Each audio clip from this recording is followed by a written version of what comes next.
Alright, you guys ready to start the daily problem or what? I think I'm ready. Yeah.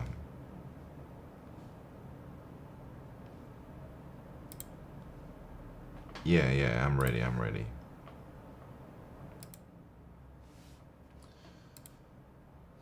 here we go, man. Daily problem.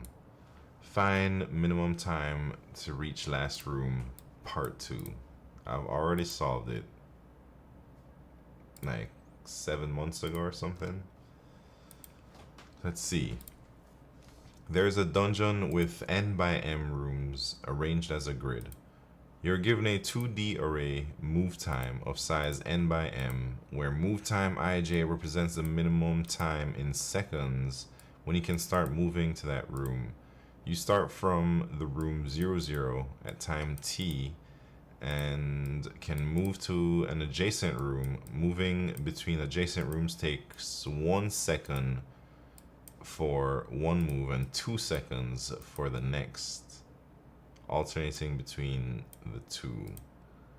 Return the minimum time to reach the room, bottom right cell. 2 rooms are adjacent if they share a common wall either horizontally or vertically.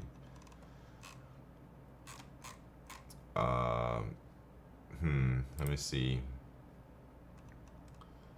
So we start in the top left room and they say we can just, at time t equals 0, moving between adjacent rooms takes 1 second for one move and 2 seconds for the next.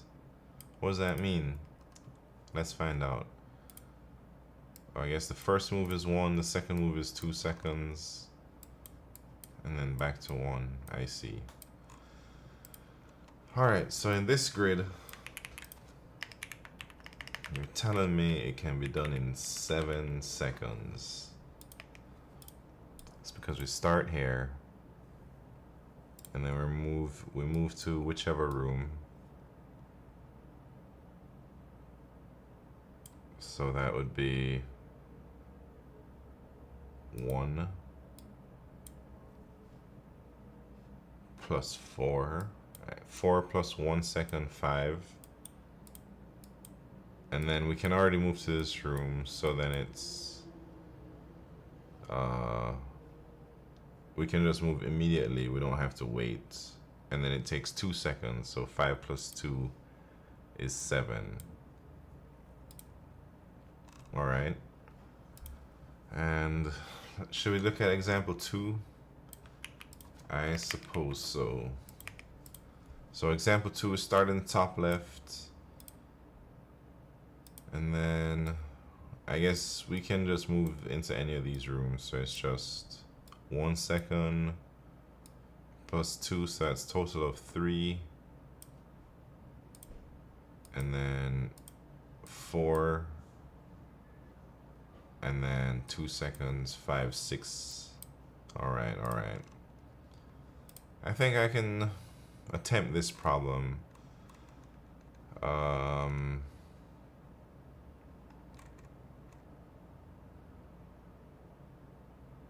Can I attempt it? How do I do that, man? I guess it's just like dijkstra's.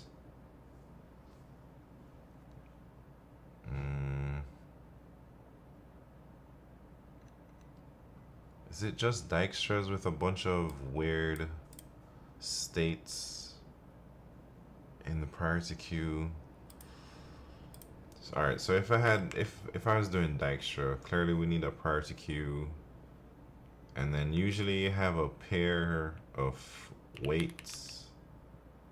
Well, in this case it's a grid, so it would be like wait RC, and wait here could be like the current time.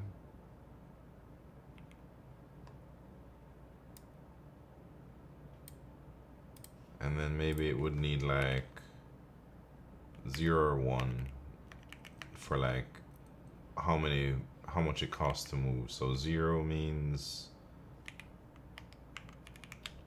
Or I guess you should just say cost 1 or something first.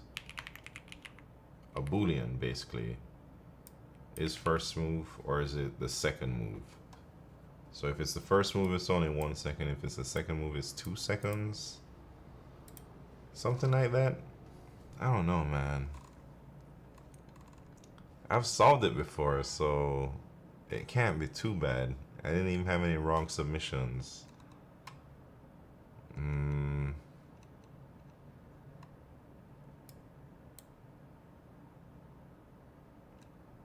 Would it work? Should I just implement that and see what's up? Oh, wait.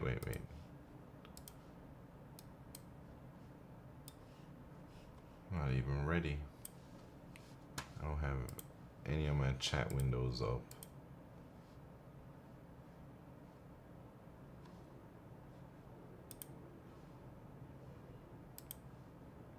You should do yesterday's daily as well. Literally same problem. But if it's the same problem, I don't want to do it twice.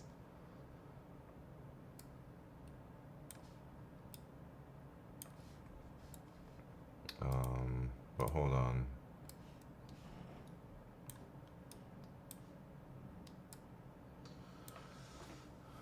All right, here we go. So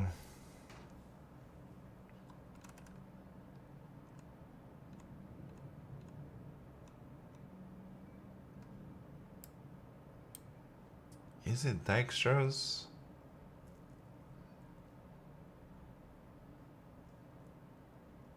I guess so.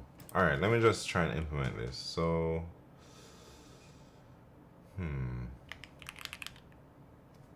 what is this move time thing, man? Oh, this is the grid.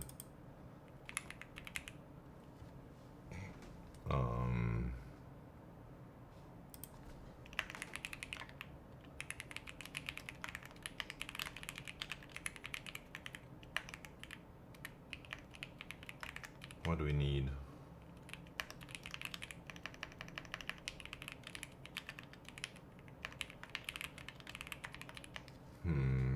I need more than a pair int though. Should I use a pair? Wait, how many numbers do I need, man? Should I just use a vector? Can I use a vector?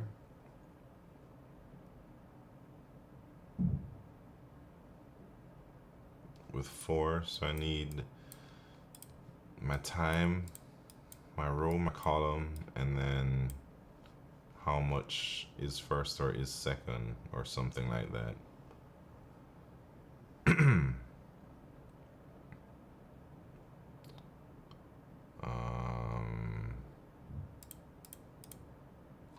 I'm just gonna do it with a vector and see how that works. So I need a priority queue. This is what I'm talking about. A priority queue of vector int. I think the priority queue will work on a vector. Is that how you work it? Yeah.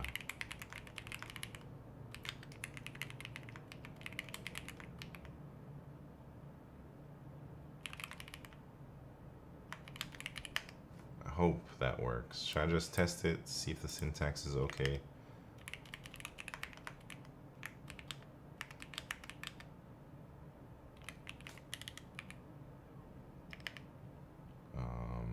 How do I test that, man? I guess that's it. If this compiles, it works. Like, my syntax is okay. Yeah, looks like syntax is alright. So, how do we do this, man? First, I don't even know what I'm doing. I'm not gonna lie. I just took a nap. I'm still sleepy. So while there's something in our priority queue, how do you do dijkstra's?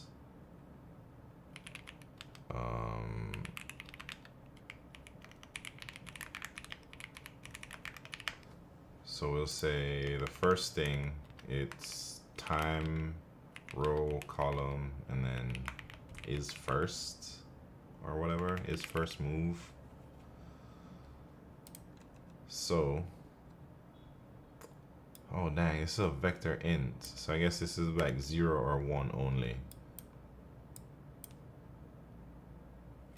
So I guess I'll just have 1 to represent that. And we have the rows, the columns. What are we doing? I guess we need our directions as well.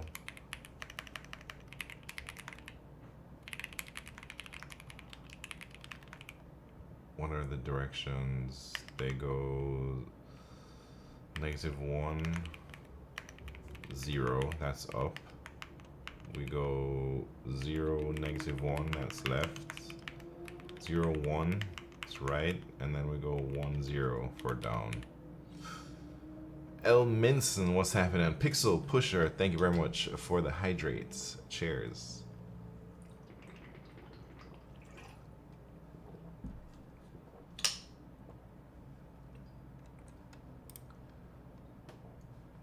So we get the first node.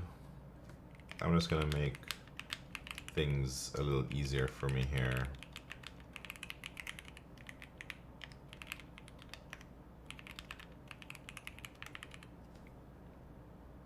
How do you know it's a Q problem before you start coding?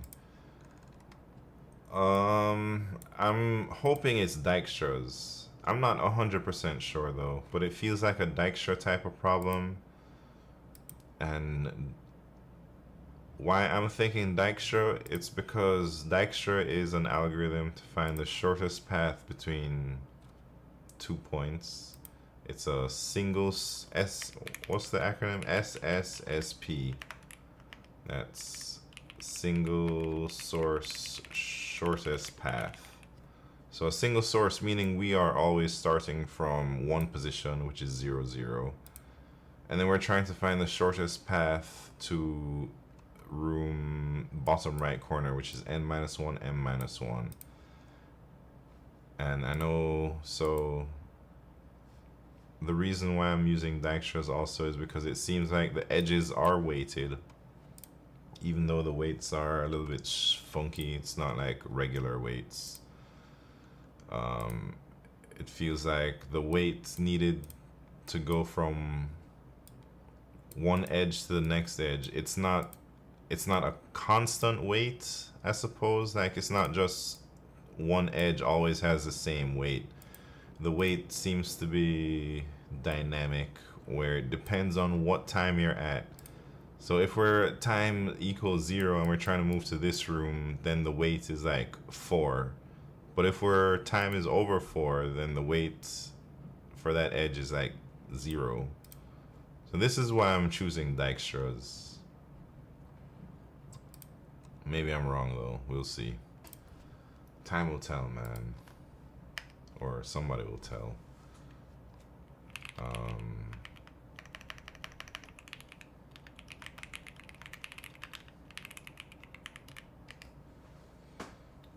Okay, so these are all my variables here in the thing. And then how do we do Dijkstra's, man? It's been a while. So it's like, first we gotta go through all of our neighbors. And then we gotta make the new row equals to that. New call equals to this. And then the new weight or new time. Well, I don't know how to calculate the new time yet, but first maybe we can check out of bounds. So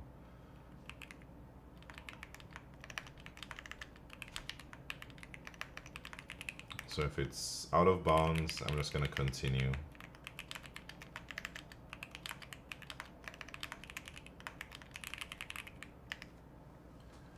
And then if we're in bounds, then maybe I can know what the weight is. So our current time is just time. And then we can be like,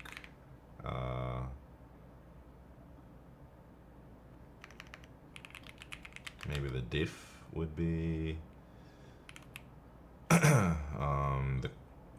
the new room that we're trying to go to. So that's grid, new row, new column.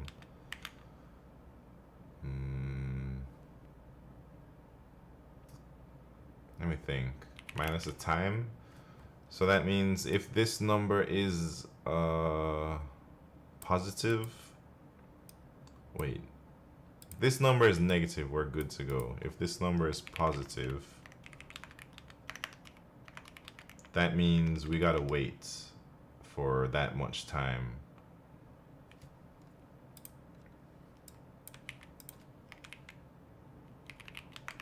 So let me think.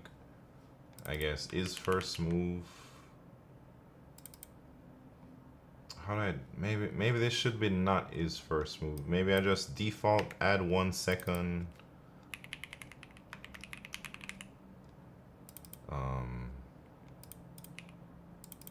And then if this is set to 1, it's just extra seconds or something. Maybe I'll model it like that so it's easier for me. Hepta 5, what's happening? Google stock. Yeah, man. I know what you're talking about. I don't know why it's tanking. Doesn't feel good for me, man. That's lots of my compensation is tied to that dang stock.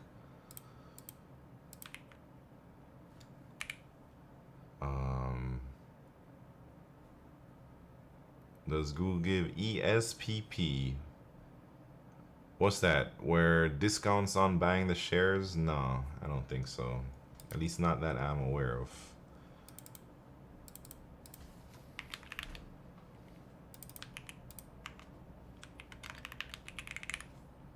Alright, so here we go. So I'm calculating my new time based on my old time plus 1.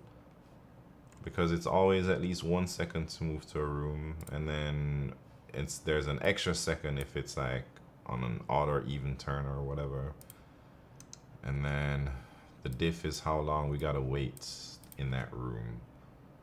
So now we got our new time. Oh, dijkstras, we do need our distances and whatnot. Let me start doing that now. Apparently it's because Apple said AI will replace search, according to these articles I'm seeing. Yeah, that's what it seems like. I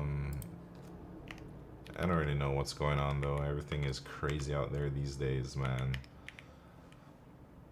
So, what do we need? Vector, int,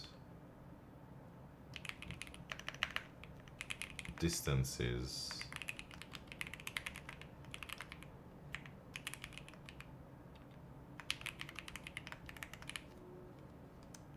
And we set everything to int max. Is that okay? I think so. But here we should set the time there to 0. What else do we need for dijkstras? I think that's it. And then here we'll just check if the distance is there. If we're less than, no, if it's greater than the new time, then we should add it to the queue.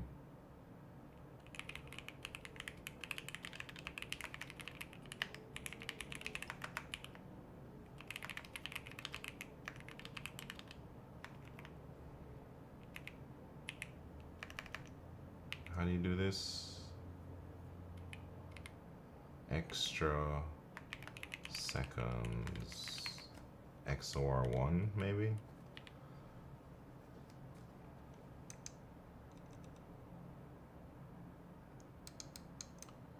All right, is that it, man? And then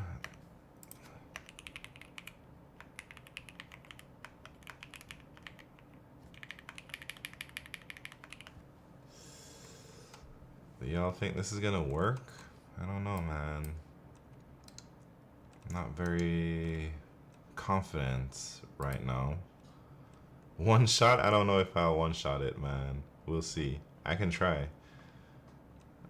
Still no way I can solve this problem in 30 minutes or less and pass all test cases first try. Wait. I mean, this problem is difficult to one shot maybe. But in an interview, I don't think people are expecting you to one-shot things maybe, I don't know actually what people expect these days. One thing is missing. Hold on. Something's missing. Oh.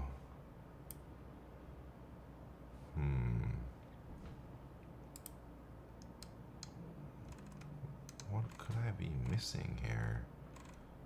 Is it like something simple that I'm overlooking, or is it something specific to this problem? I have no idea.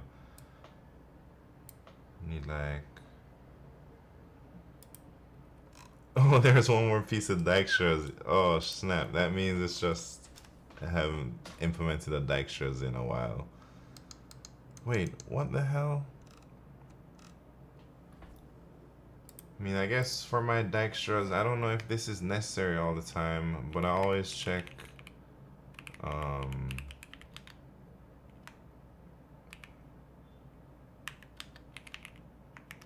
always do something like this,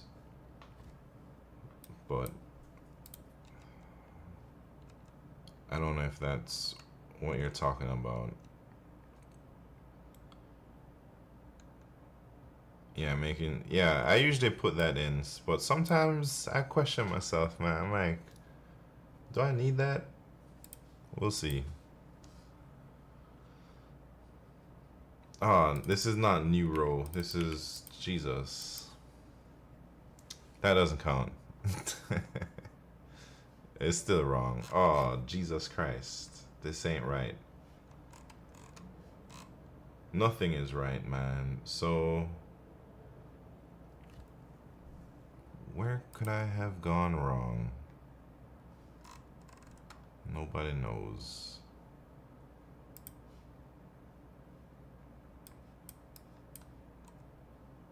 Less than 0, so that's out of bounds. This is my diff going from to the new thing. I'm gonna subtract the current time that we're at. That's how much long, that's like our waiting time.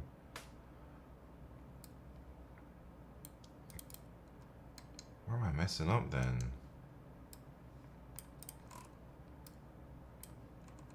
0, 0. I set it to 0, so that should be... Oh, I see. Maybe I should just say less than, because this is coming in less than already. I mean, it's already coming at 0, and then it's gonna be like, you know, less than equal to.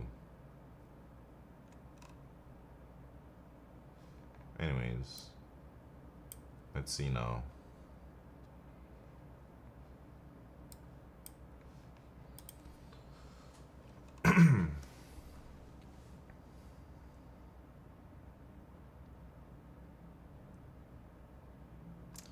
Alright, not bad, but not super fast.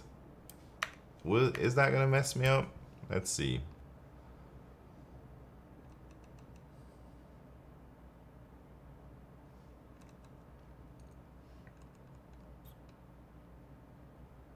It's faster if you stop when you reach a target.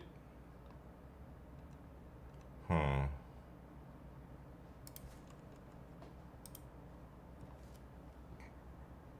So, I wonder if it's because these test cases, it's okay to not have this, or if this is necessary every time.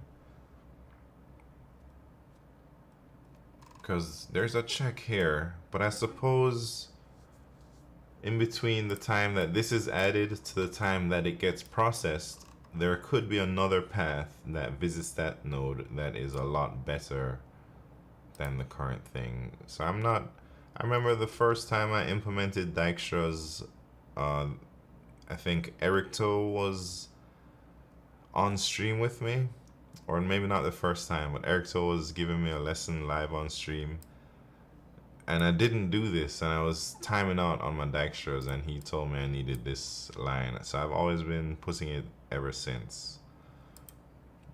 Q Ultimus, what's happened? Welcome to the party. So they're saying it, as soon as I hit that first node, I can just return.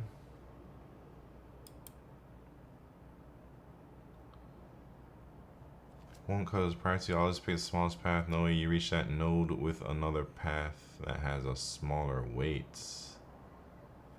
I don't know if that's true, man.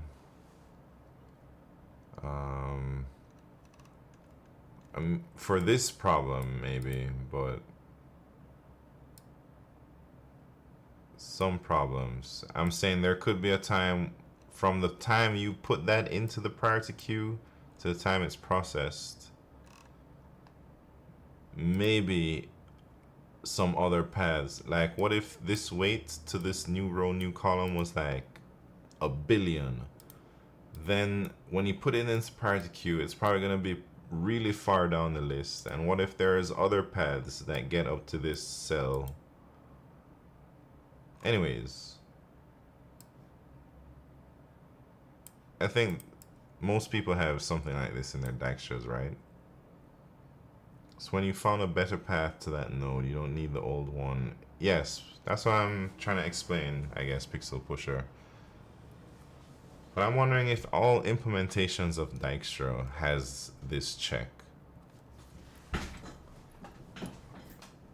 can also use a visited set.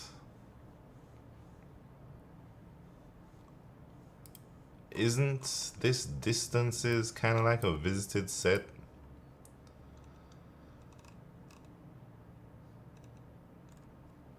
Well, I guess it's not super important to know. Well, maybe. I don't know. This is why in texts, what? We use colors to identify which nodes have been processed and which ones are done. In text? What you mean? You do early exit, runtime will be better? Can't be that much better, but we'll see. Yeah, maybe, I guess it will be. Should we do that?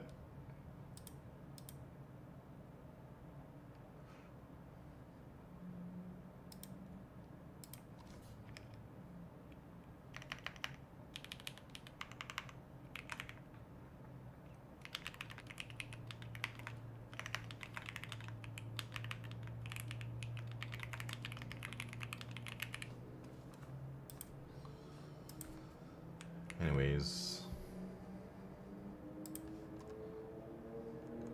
a little bit better. I think if I didn't use a vector, it would also be a lot faster. Instead of this thing here, if I used something else, I'm sure it would be better. Maybe like a pair int, pair int, pair int int or something. Yeah, I know vectors like this are pretty slow for sorting. I have current time, wait,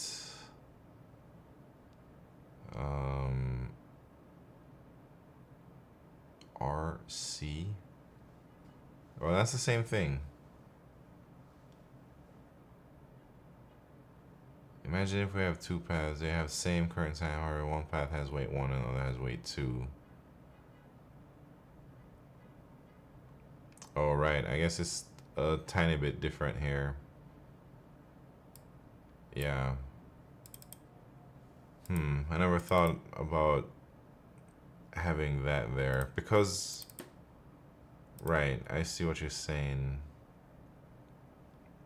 Maybe mine might be slightly faster if I put my extra seconds as a second element instead of my RC.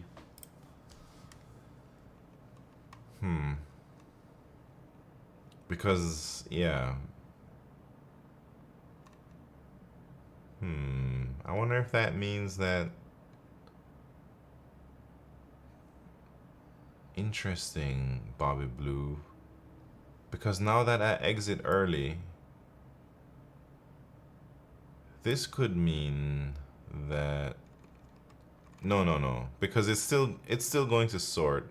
Because when it comes down to that last cell, time might be equal. R and C will also be equal. So then the last thing it's gonna sort on is this thing, the extra second. So I will also be processing the 0 extra seconds over the 1, even though it's further down the priority queue or whatever, you know.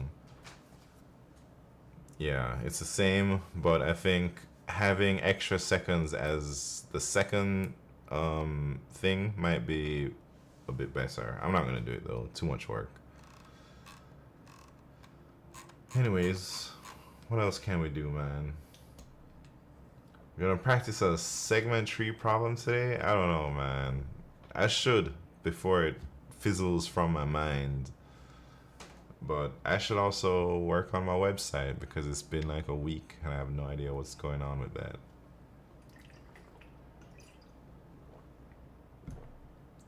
I want to forget it? No, I hope I won't forget it. I don't know if I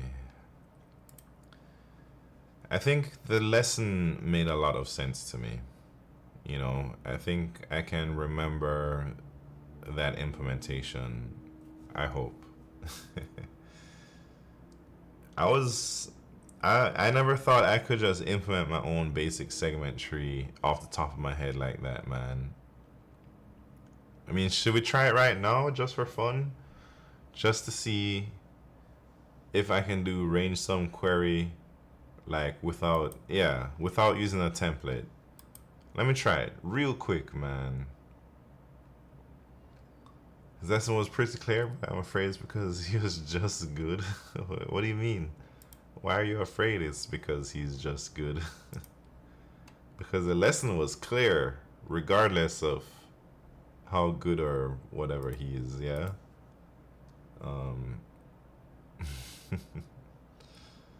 Anyways.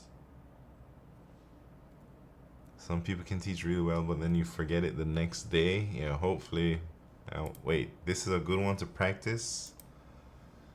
Oh, man. I've already solved it with a Fenwick tree. This is from Brett's lesson. Alright, let's see if I can implement a segment tree off the top of my head, man. But, hold on. Count of smaller numbers after sub. Given an array nums, return an integer array counts, where counts as the number of smaller elements to the right of nums. Oh, man. How do you do this? I know this is like one of the classic things to solve with a segment tree, but I've never really thought about how you solve it. So how the hell would you solve it, man?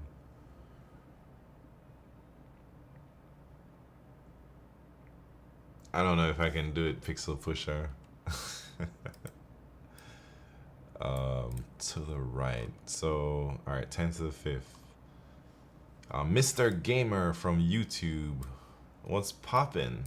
Not much. I'm doing pretty good. I just got married yesterday. That's what's up. Look at that.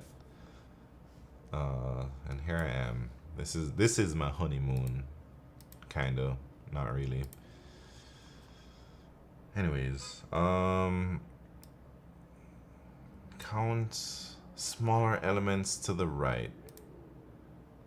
You gotta just think step by step. Okay, let me try and think. How do I know how many elements to the right, man?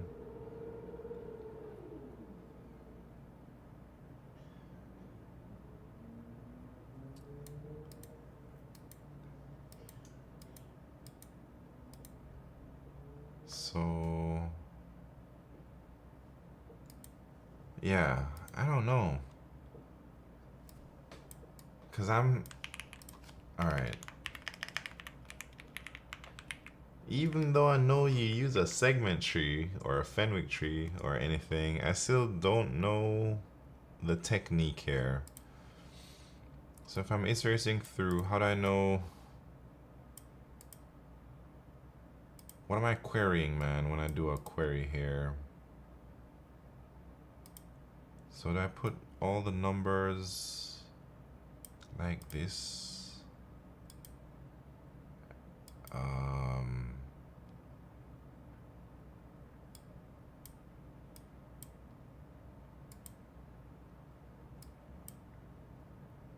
what would I do, man? I'm looking. Yeah. I don't know.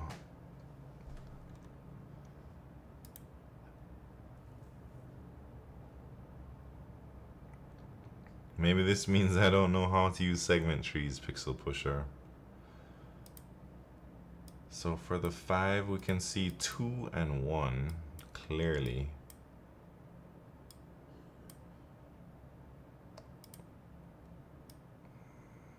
How do I use a segment tree?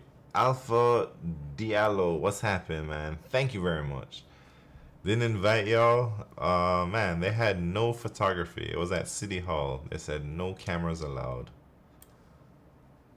But even if they did, I don't know if I'd have streamed it.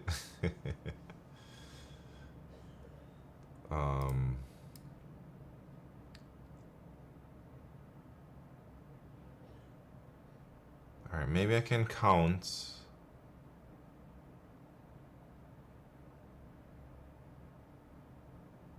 No. What am I looking for? I'm looking for a count. Am I just doing a query? I'm not updating anything in this segment tree.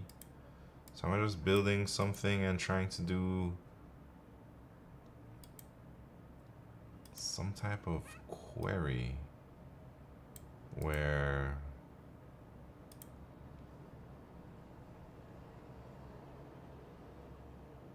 I have to build a segment tree somehow? Maybe I reverse sorts, build a segment tree like that.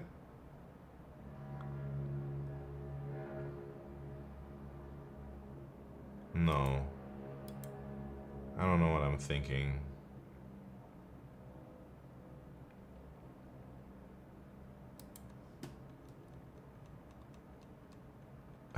No idea? Yeah, Q. Me neither, man.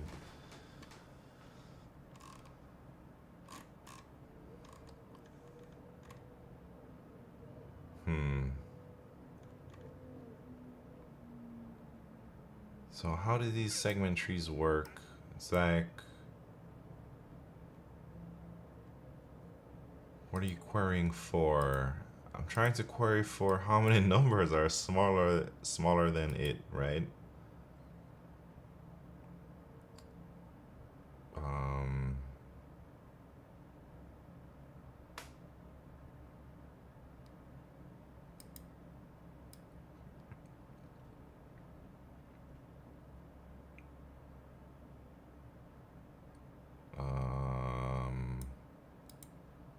I don't know, man.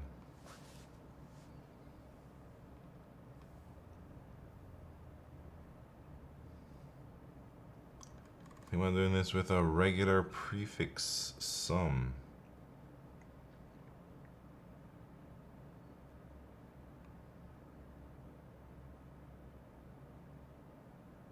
I can't even think of how you'd use prefix sums to do this. Even though I know it's possible since I just my previous solution, it was like with a Fenwick tree, you know, but still, I don't know what to do here. How do you count all the numbers smaller than it? Well, I'd look to the right and I'd count them.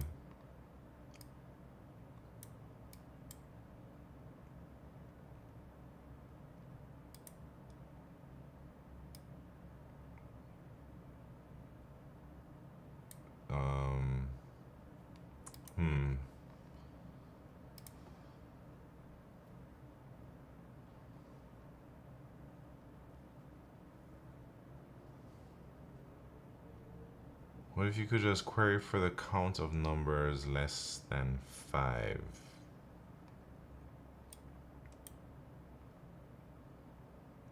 Yeah, that's what I'm trying to think of how you how you do, right?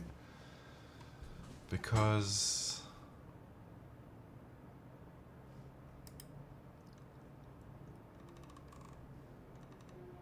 yeah, maybe I can't.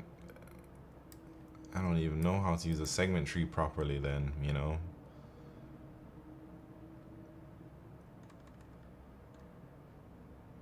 Hmm.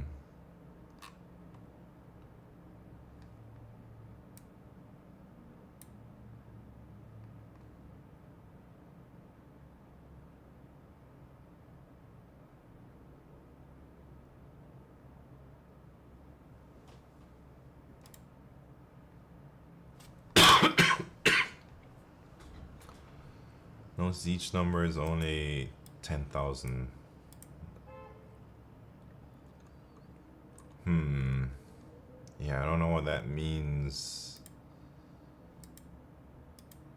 Does that mean I iterate over the numbers instead, or... I don't know, man. I can't do it. I give up. I give up. Mr. Gamer says, this is easy. Thinking about it without segment trees, you just iterate through each element, starting from the current index plus 1, check if the next element to the end of the array is smaller. Yeah. That's gonna time out just because of how many elements there are. Because that would be like an n squared algorithm. So, but using a segment tree, alright. I don't know. Alright, just give it to me, Pixel Pusher. Tell me how I use this segment tree to solve this, and I'll try and like implement. For 5, you want the sum of counts 4, 3, 2, and 1s and 0s. Oh, Gupta, what's happening? Thank you very much, Gupta. How you doing, man? Thanks for coming in here and saying congrats. Wait, sum of the counts of 4s, 3s, 2s, and 1s.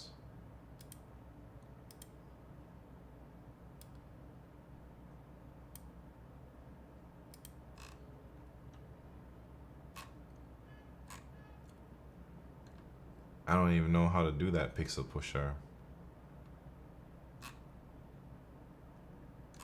Should I look at my whole submission here that Brett showed me? Maybe it's like similar. Man, look how easy that is, man.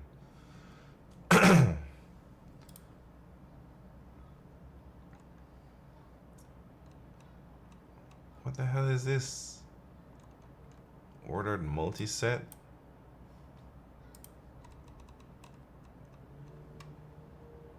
Index set is simple enough.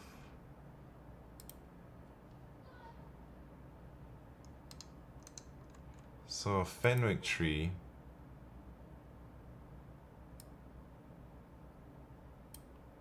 I don't even know what this is doing.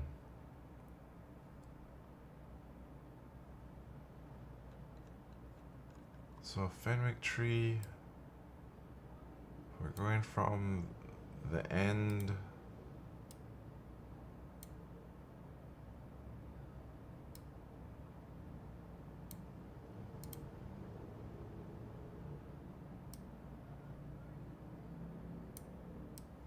I don't even really know what's going on here, man. I'm not gonna lie.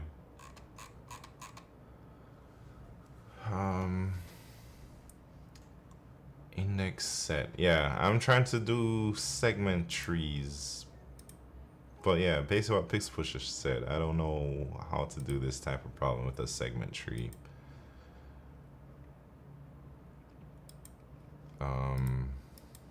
And even after looking at that Fenwick tree stuff, I still don't really know what was going on there.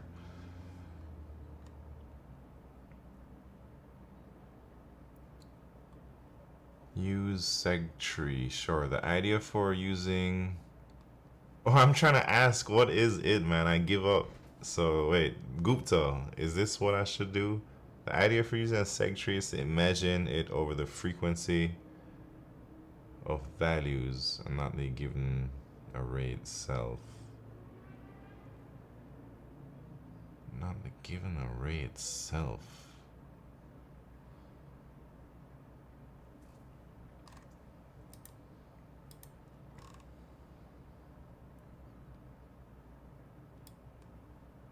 So you're saying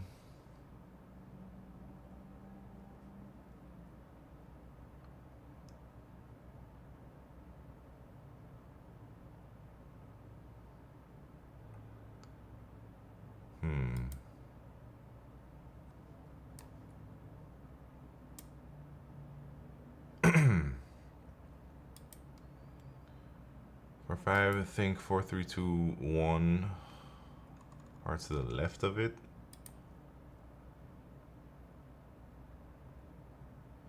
It's like you won't have a seg tree of size 4 here, but a seg tree of size 7 at least.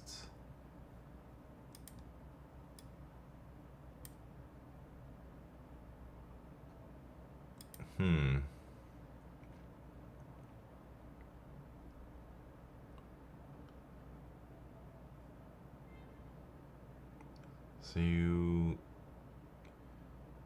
have a query range 1 to n.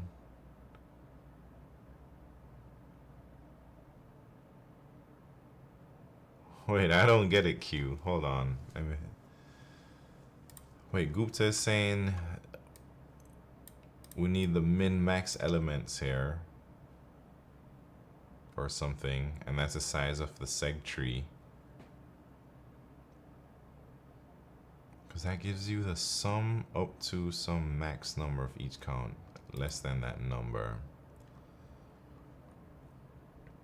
Man, I still don't know what y'all are talking about. Maybe it's because I don't know what the hell segment tree is still. I don't know, man. Should I just look at some solutions?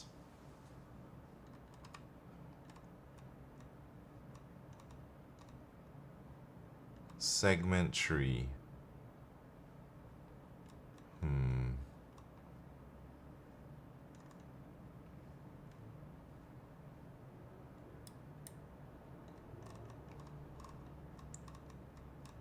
Python. I don't know Python.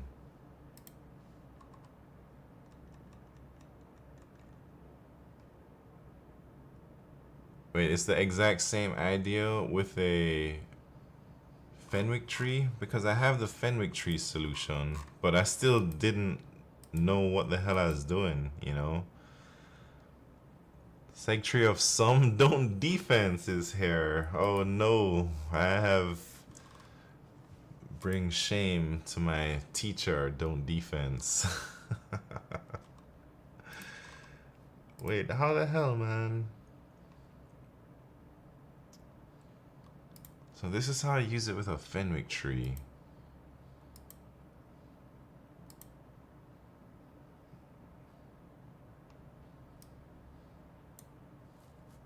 But I still don't even know what this means, you know?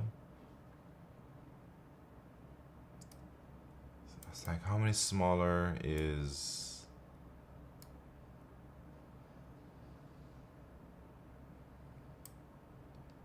nums I minus minimum.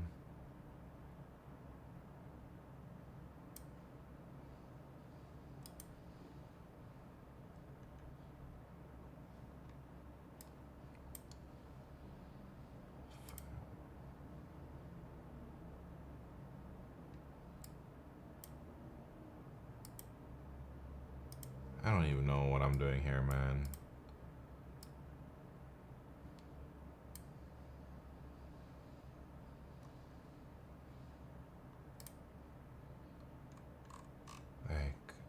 Maybe I don't even know what a Fenwick tree does. It's been such a long time, you know.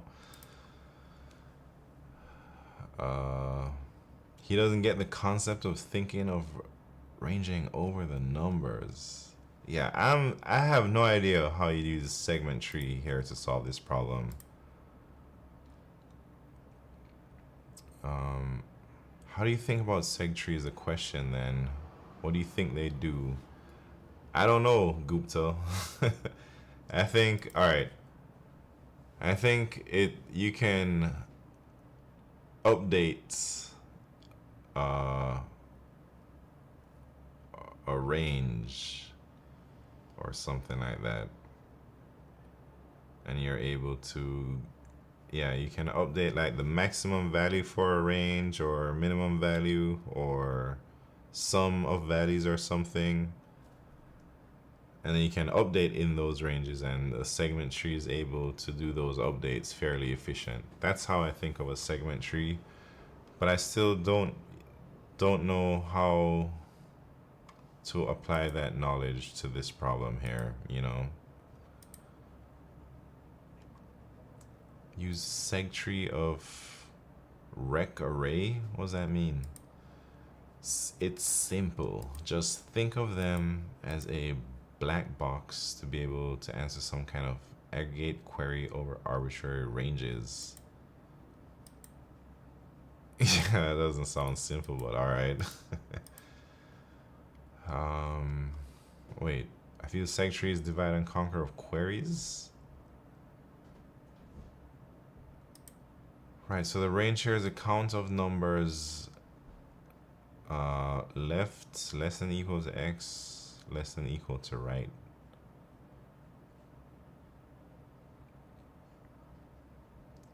Wait, what? Say that one more time, man. Count of numbers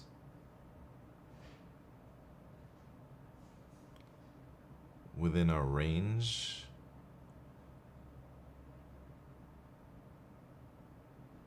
I don't know what that means, Pixel Pusher. I'm not gonna lie.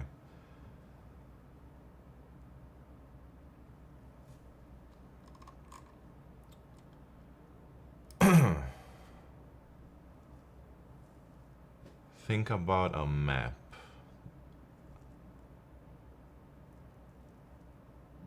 How many times X is in the map?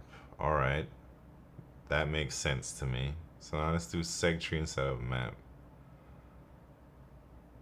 If you want to count the numbers smaller than 5, you need to sum the count of the numbers. Yes.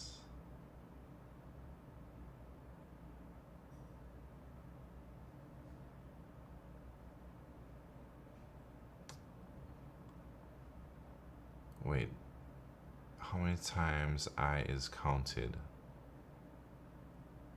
VI in the segment tree is how many times? How many times I appears?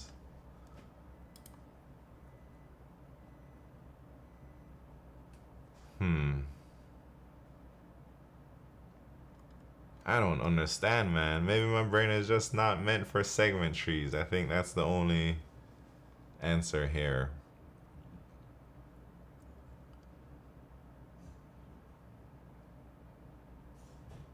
Right, so, okay, I see what you're saying. Yes, yes, yes. I see what you're saying.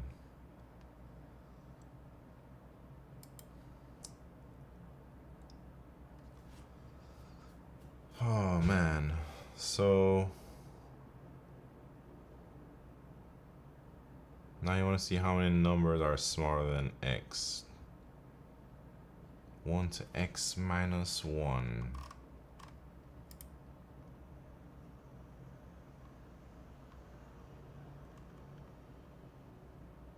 A Lost God 26, what's happening? How you doing, man?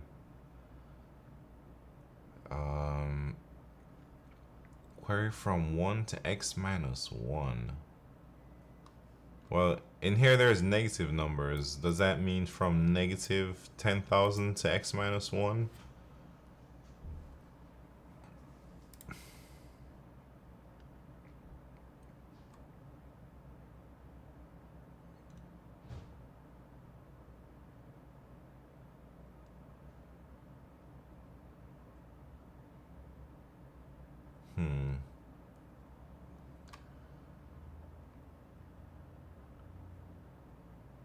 You just need to make that left and right be negative at the start and it's good.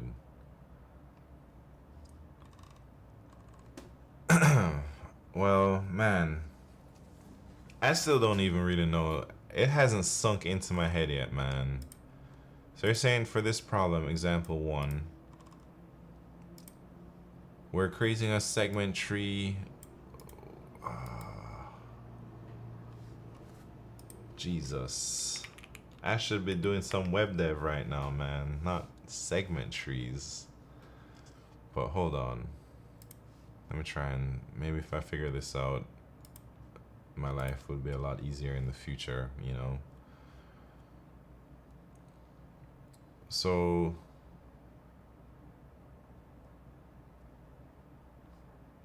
for this, we transform it to a segment tree and it will, I don't even know what that would look like, man. it'll be from like 0 to like 7, you're saying?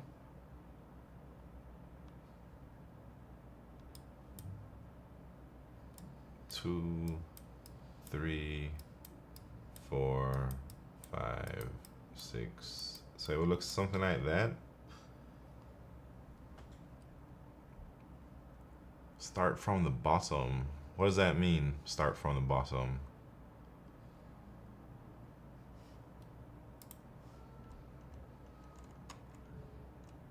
So each of these things, so like these are the IDs or whatever, right?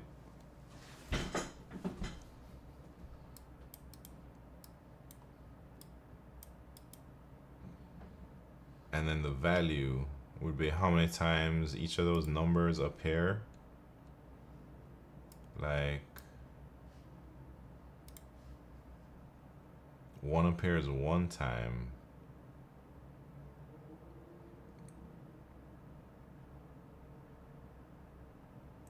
I don't know what I'm doing, man. I don't even see a path to me figuring out what's going on here. Even though you guys keep telling me the same things, man. I still don't know what you guys are trying to tell me. We keep a segment tree of the frequency of how many times it appears in the array.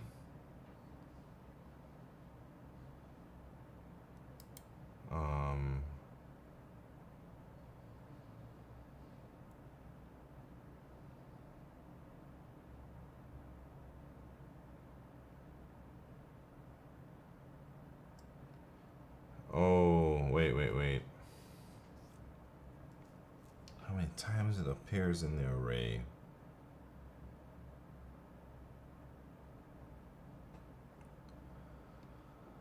Pretend seg tree is a map where you can also do queries of the type.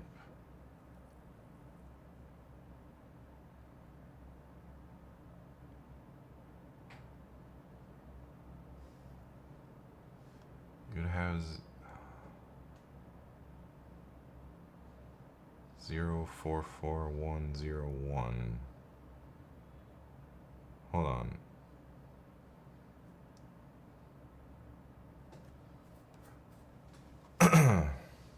Some LR that gives you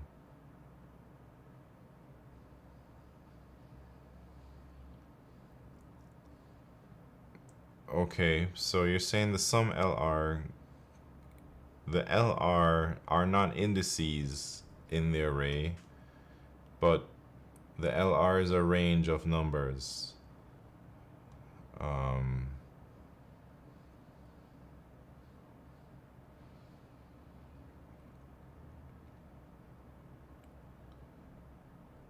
So yes.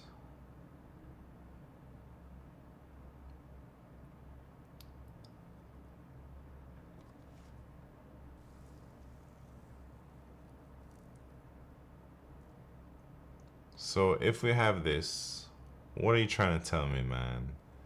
How do you know how many from a certain index to the end?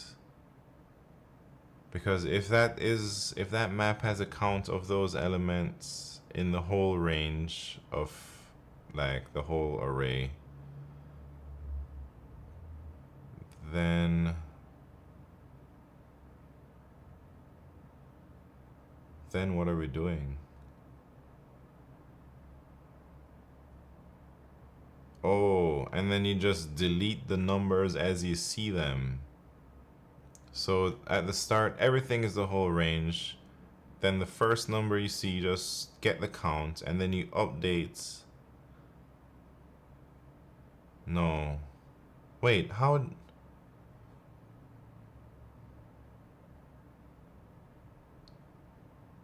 Is that how you do it, man? You just iterate through, and as you see the numbers, you just update that number.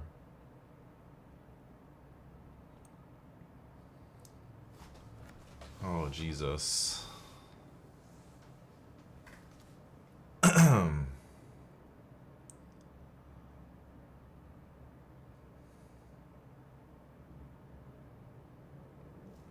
So then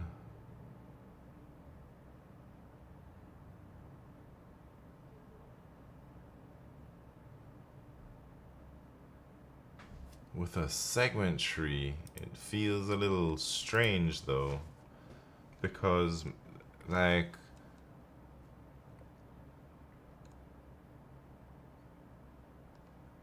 because you're telling me I have to iterate from the smallest number to the current number.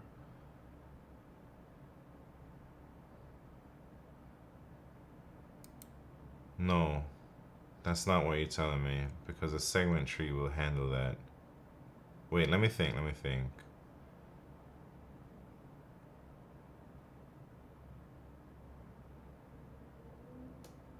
Iterate through the numbers in the list.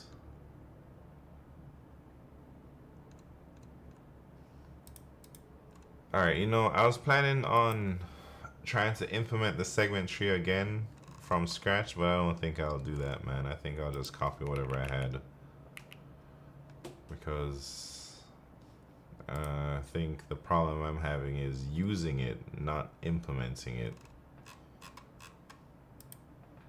So here we go. I'm just gonna copy this junk over.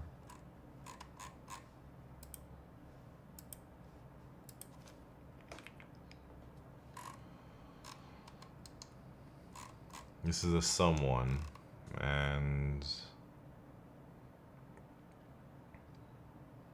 light up 79. What's happened? Do you have a day job? I do have a day job. How you doing? Light up 79. Do you have a day job? What do you do? Or are you here because you're training for interviews because of LeetCode?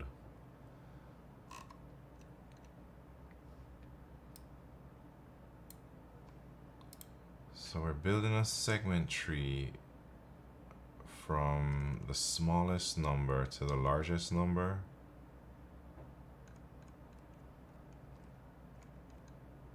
Wait, I think I had it for a second, don't defense and pixel pusher and Q and everyone, but I lost it. I work in a bank, but I feel like quitting. What do you do in the bank? Are you working in tech? Are you like a bank teller? Are you like a bank finance person? Are you like a security guard? You know, curious. Noon, what's happened? Did it fix your chat? No, I think I wanted to work on that, but I got bullied into doing segment trees. So here I am.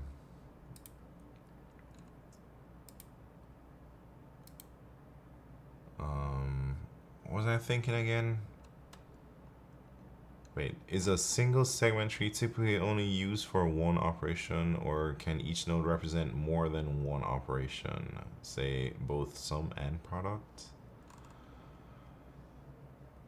I guess you can, I mean, with this a vector int, I suppose you can only have one, either sum or product or whatever. But if you had a pair int, I don't see why you couldn't have other information in there, or even a different structure than an, or you know, different type than just an int. Hold on, let me try and figure out what y'all are saying though. So we do the range. The range is how many times those numbers appear. Yes. I'm seeing it. Hold on. So this range needs to be from the minimum number to the maximum number.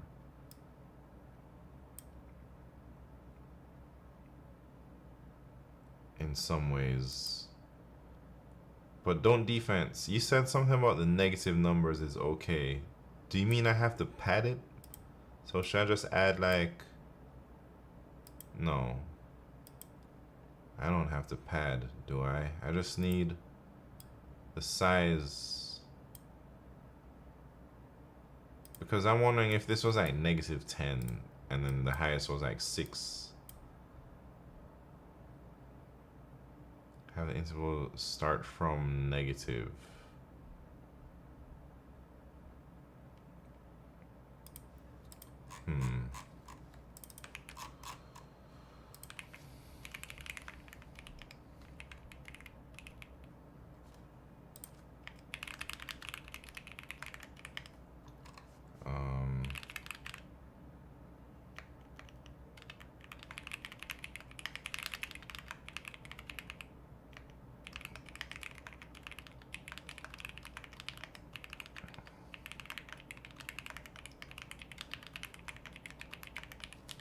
Alright, so I have my min and my maxes. You can just offset.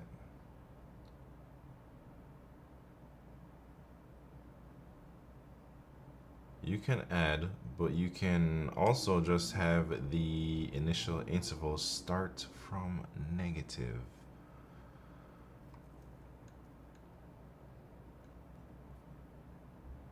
Oh, I think I see what you're saying.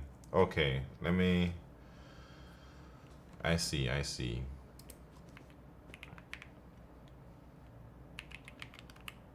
So you're saying the size of my segment tree should be something like max minus min times 4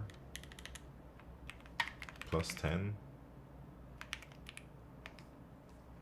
That's what you're trying to tell me. And then now, when we build a segment tree, we're gonna go from min to max. Oh, maybe I need the frequency first.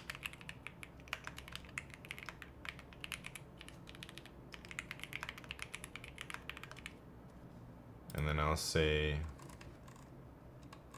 what am I doing? I'm updating something with some value. I forget the syntax. Update, what's my ID here? I guess it would just be...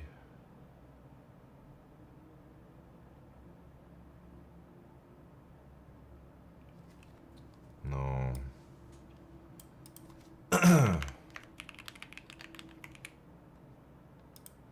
Like that. Left to right. I'm trying to update from my min to my max.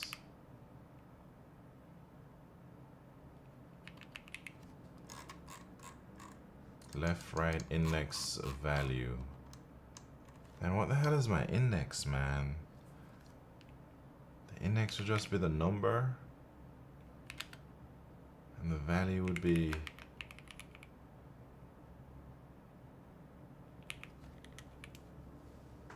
What do y'all think? Does that look okay?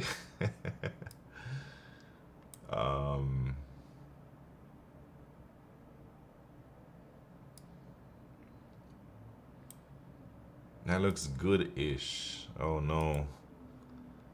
What's the ish part? Because I'm not sure. Alright, parts that I'm not sure about. I don't know what that is. Wait, accept my error with max? What do you mean? Oh, like this? So this is the current number I'm at. And that is kind of like the index is what we're saying. Okay, so now what you're saying is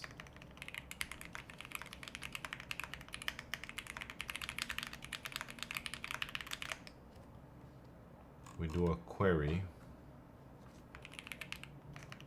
What does this return? Some. So I'm gonna do a query to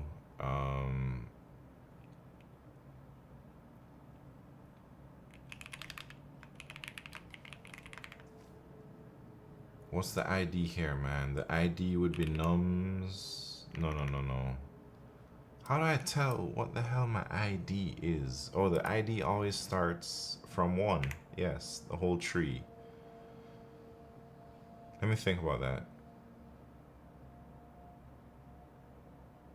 Since 1 is the root, it's the whole tree. Yes, I guess so. And then the range that we want is from the minimum to the current number minus 1.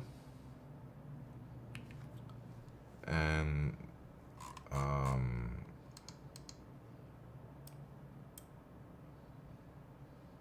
wait, what the hell is this left query, right query thing? Oh, Jesus Christ.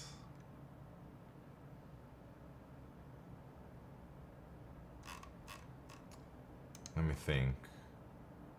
Maybe this should be from min to max. And then this should be from min to nums I minus 1. And then we'd update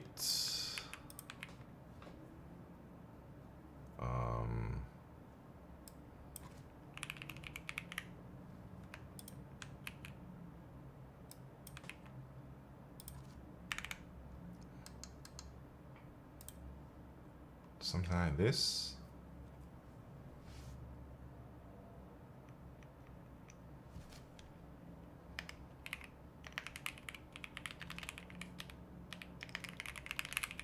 I don't know yet. We'll see.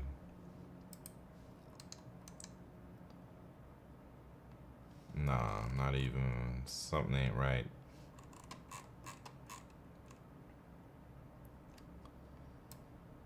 So how do I get these IDs right?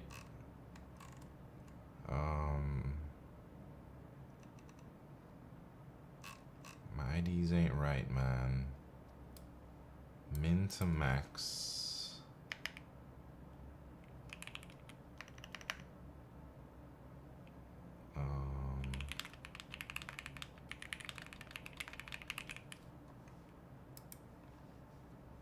Isn't your ID supposed to always be 1? When, oh wait.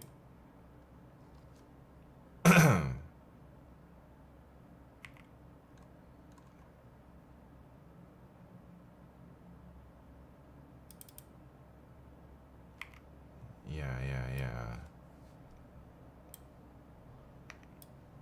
You're right, Q.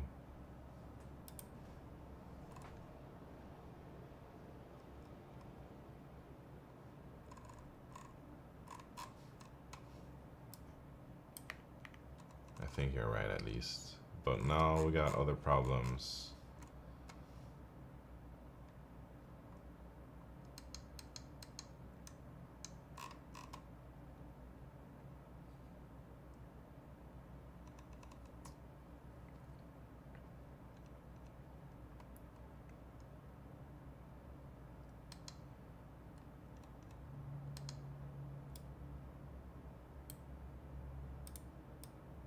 I forget what this query part is, man. Like the left to right part, and then the left query to right query part.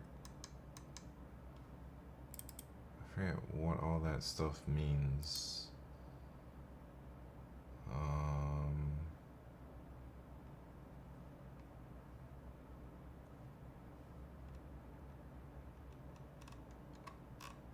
So clearly I ain't doing something right, man. So I think that left to right should be my min to max, yeah?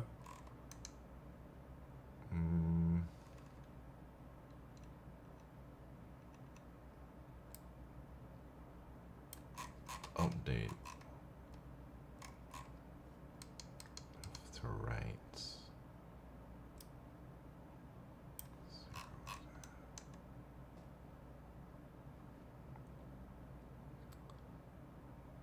I don't know, man. I'm feeling stuck. Feeling stuck now.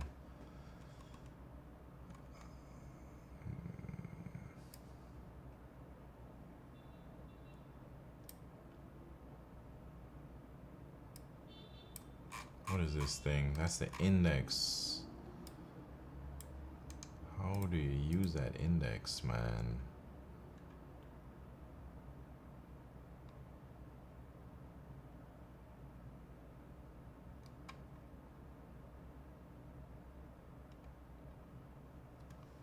Um, YTKY. What's happening?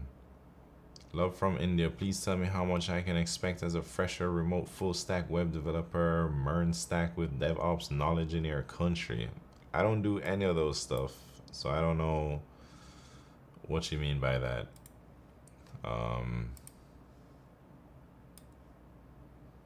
Yeah, I'm sorry I can't help you out. What's happening, Brett? Are you implementing your own seg tree here or using a template? Well, I'm using a template that I did from Monday, but I still... Oh man, this problem is really tripping me out because I don't know how to do segment trees. So here's what I've been trying. I'm trying to create a segment tree of all the numbers in the range in the array, and the segment tree should be a count of the frequencies of those numbers.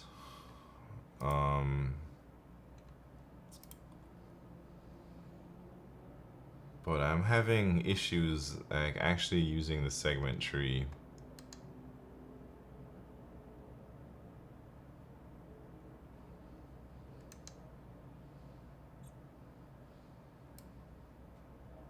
So I update. So this is like the root node. Update. This is the range I'm trying to update. Did we do this one using a segment tree? We did, Brett. And I was looking at that submission and I have no idea what I did. Make your min -1 more.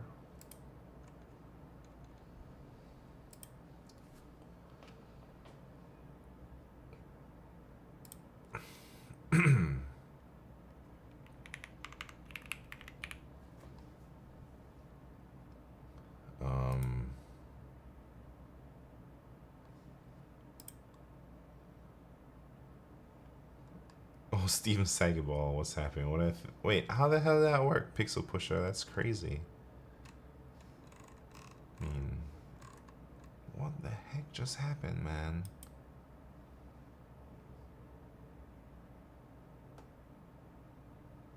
What the I don't know what just happened. Hold on. Wait, Brett, yeah, so I don't I don't even know what we did for the Fenwick tree, because here's a Fenwick tree submission. We build a Fenwick tree of size min max min minus or +1. But I don't even remember what Fenwick trees do. Like, what is this prefix sum? And we're going from the right to the left. And who knows what this is doing, man. But like, even after looking at this solution, I still couldn't figure out how to use a segment tree to solve the same problem. But I guess now we just did it. It's still not super sticking to my brain. What do you think of my picks? I think they're pretty cool. Thanks for sharing. You sell shares today? I did not, man. I did not. I should have sold them yesterday, you know? Wait, there's nothing small in your range. Just needed that padding. Yeah, I think I see why it was doing that. Fenwick tree just lets you do range sums like a prefix sum array. The only added feature is it lets you update the query. Wait, update the array. Wait, what do you mean by that? Range sums. Because a segment tree, we can also do range sums. And updating. Wait. But, so the way I solved it here is way different, it feels, than the Fenwick tree. Because this Fenwick tree, alright, what is this prefix sum function even doing?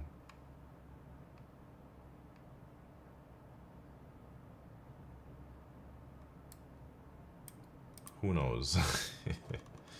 But I guess a prefix sum of Nums I minus the minimum minus 1. I don't know what this means.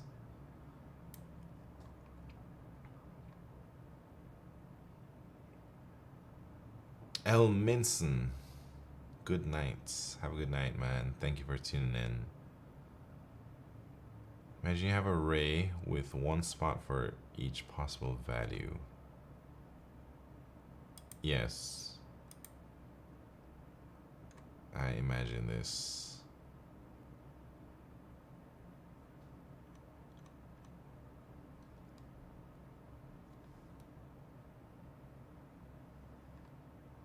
Yes, yes.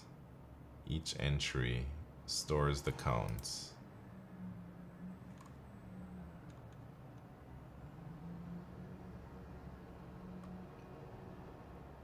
So when we do this prefix sum,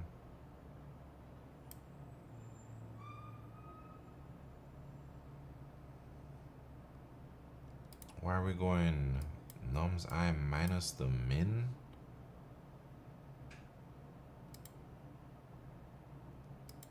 Sum of all counts less than nums I.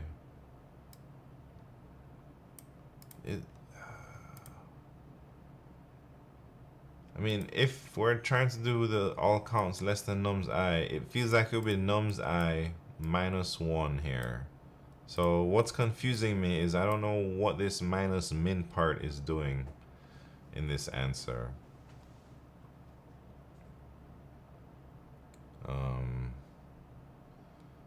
Wait.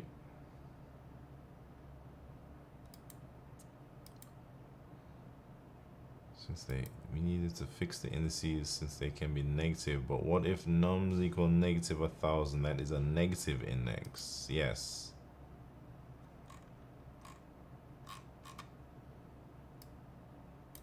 It isn't.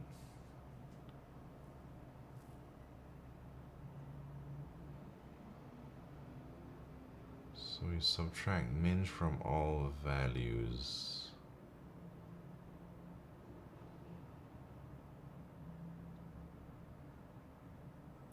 Let me think about that, Brett. How does subtracting... Oh, wait. Oh man, that is too trippy. I see what you're saying, Brett. No way. I think this is way too crazy for me to understand just by looking, man. That's like some super math trick.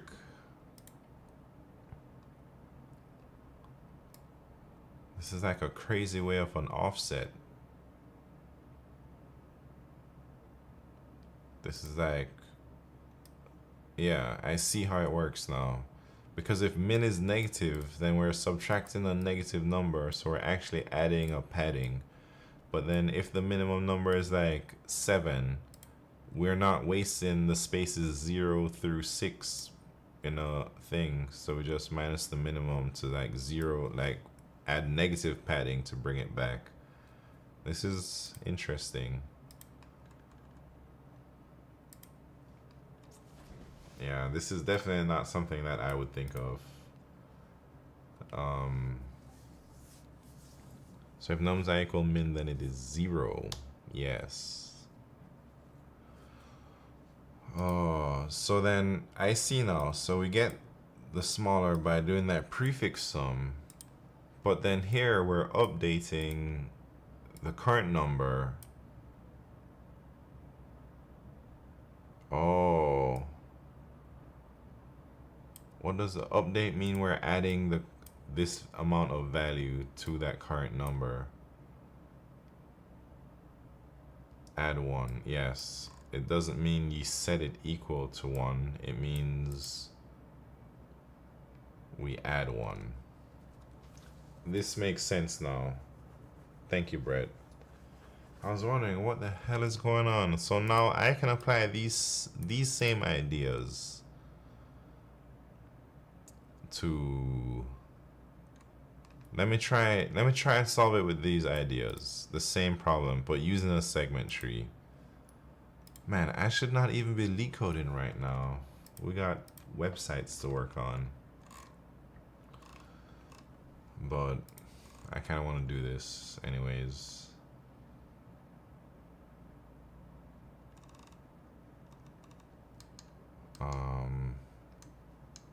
Wait, I don't know if I want to do it, man.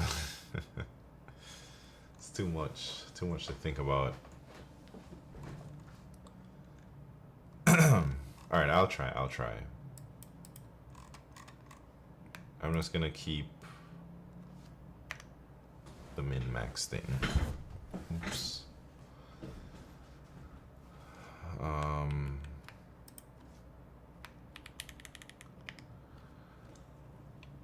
Ooh.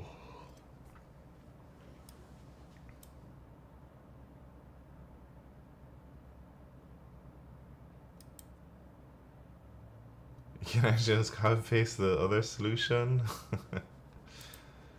Well, I'd like to try and type it out because it just helps me to think about things again, you know?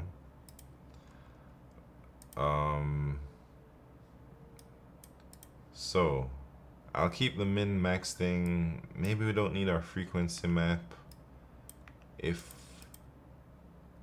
Wait, this update though, if I had to modify this segment tree, this update value is adding something.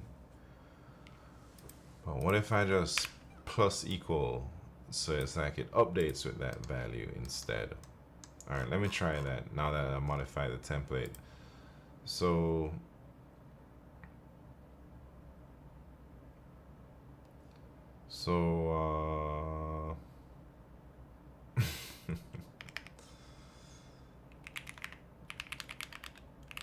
I start from the right.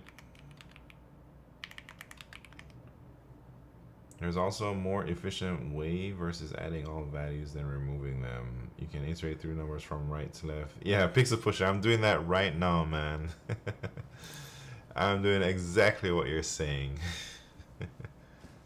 So I've taken out my frequency map and stuff. I'm going from right to left.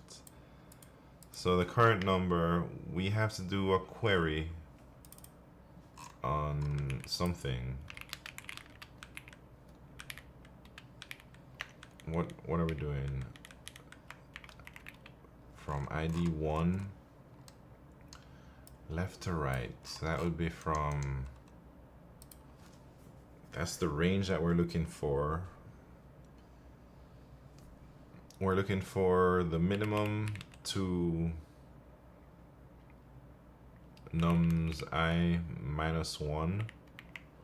That's the range.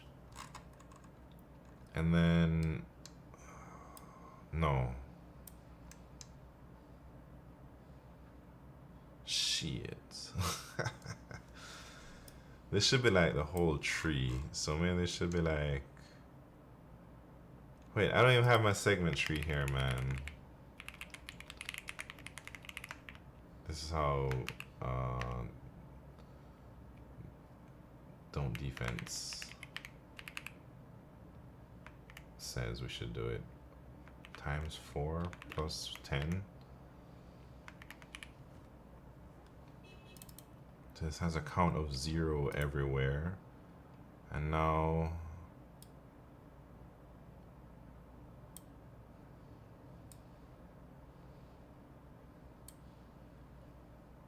our range is from the minimum to maximum, but our query is going to be from minimum to nums I minus 1.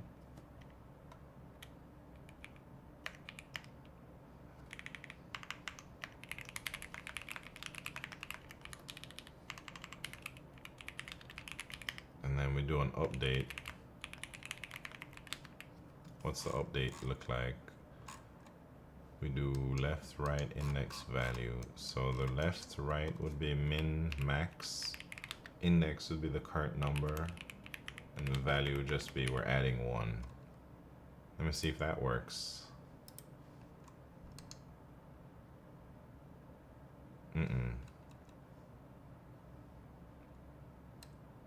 don't know why this broke.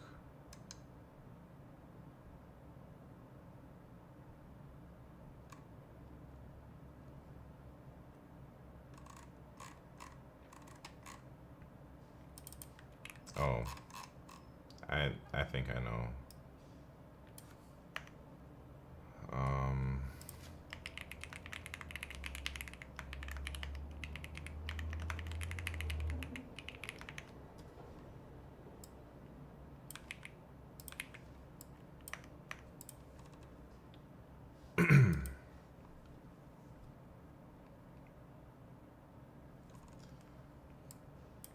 Jesus. All right, let's see. Come on. All right, so much for web dev today, man. Should I just continue doing segment tree problems? Oh, look at that, man. We're in business. It's coming back to me now. All this segment tree stuff from Monday. Man, but it took a long time to realize what was going on in that Fenwick tree solution. Even though it was so short and concise, I feel like this solution is not great for me, since I think this part was just, I have no idea what's going on here, man, you know. But it makes sense with the padding stuff now that I see it. Maybe I should update some comments there, man, if I ever look at this problem again.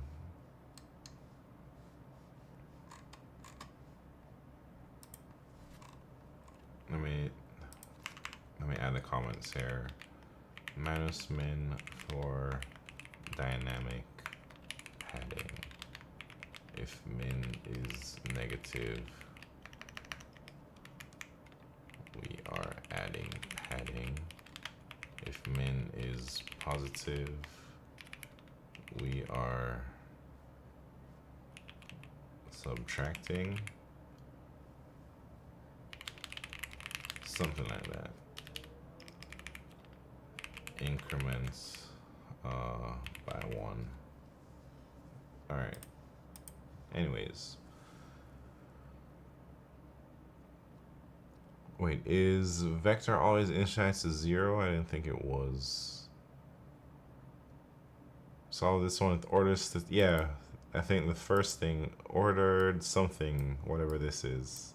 Ordered multiset. I gotta remember to use this because sometimes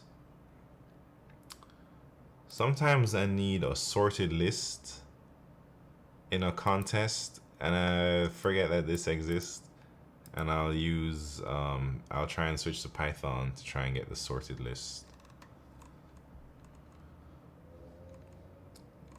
But I use this so rarely, like sometimes I even forget it exists. We did a lot, yeah. This was, man, over a year ago now. Alright, what's next?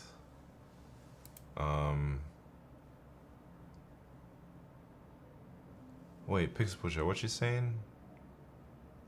Oh, from R-Fire. Always initialize to 0. Yeah, I don't know anything about vectors, man. There will be random... Will they be random values? I don't think it would be random values. Like, if you actually initialized a vector, like vector of size 100, you're saying this could be garbage values in here? Is that what you're saying? I always thought that this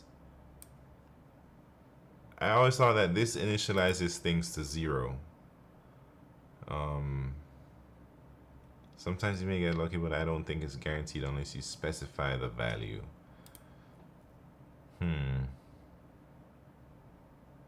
It does, I just check the standard. Wait, it does as in it specifies the value. Like this one is the same thing as that. Yeah, that's what I thought, man, because I've been using this for a long time without specifying a value if I want it to be zeros or false or something, you know. It would have been a major surprise for me if it was just random junk. But you're saying the reserve doesn't do that. Fenwick tree? No, we didn't do the Fenwick tree bet simp. We're just looking at an old solution. I solved this problem with a segment tree just now though. But I solved it with the segment tree doing a couple different ways. The first way was a little bit not as nice and clean, where I was going left to right with a frequency map and then subtracting, updating the numbers by subtracting the amount of frequency map. I don't know if you're familiar with this problem. Count number of smaller numbers after self. And then I solved it differently with the same segment tree, but going from right to left instead. Just to practice using segment trees, man. All right. What are y'all saying?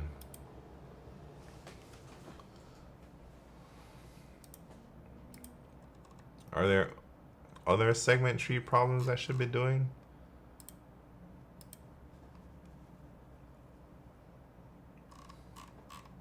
Dang, I've solved a lot of segment. They're gonna call this a segment tree problem, an easy. Can you draw the segment tree for a small set to help explain it? No, man. I don't think I'm that level to explain segment trees yet. I can barely use them.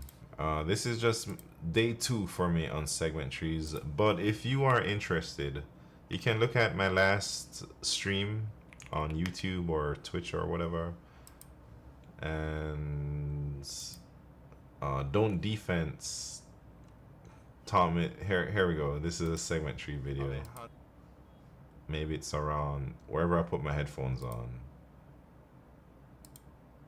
So probably around this time. How do I share at this time? Is that how you do it?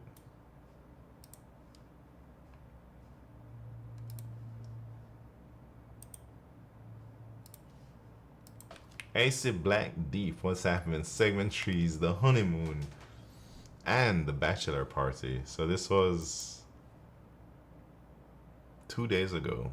So R-Fire, if you are interested in learning about segment trees, highly recommend to just follow along.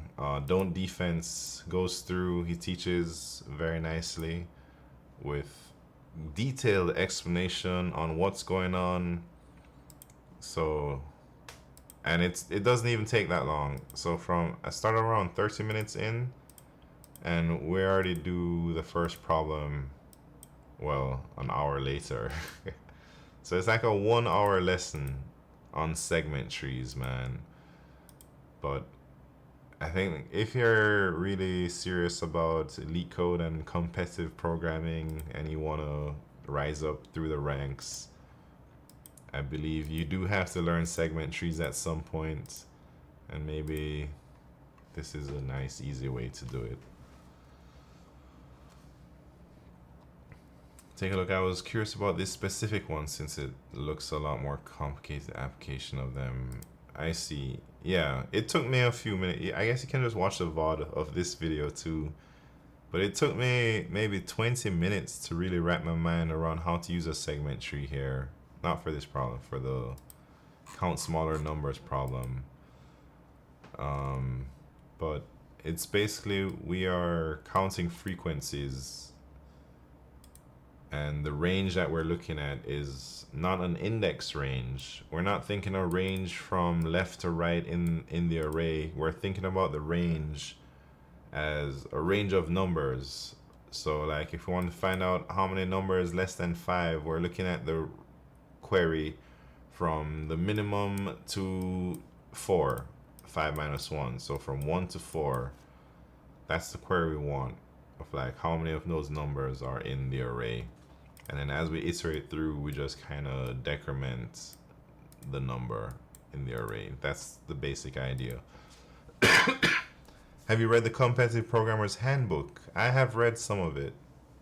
I don't think I finished it.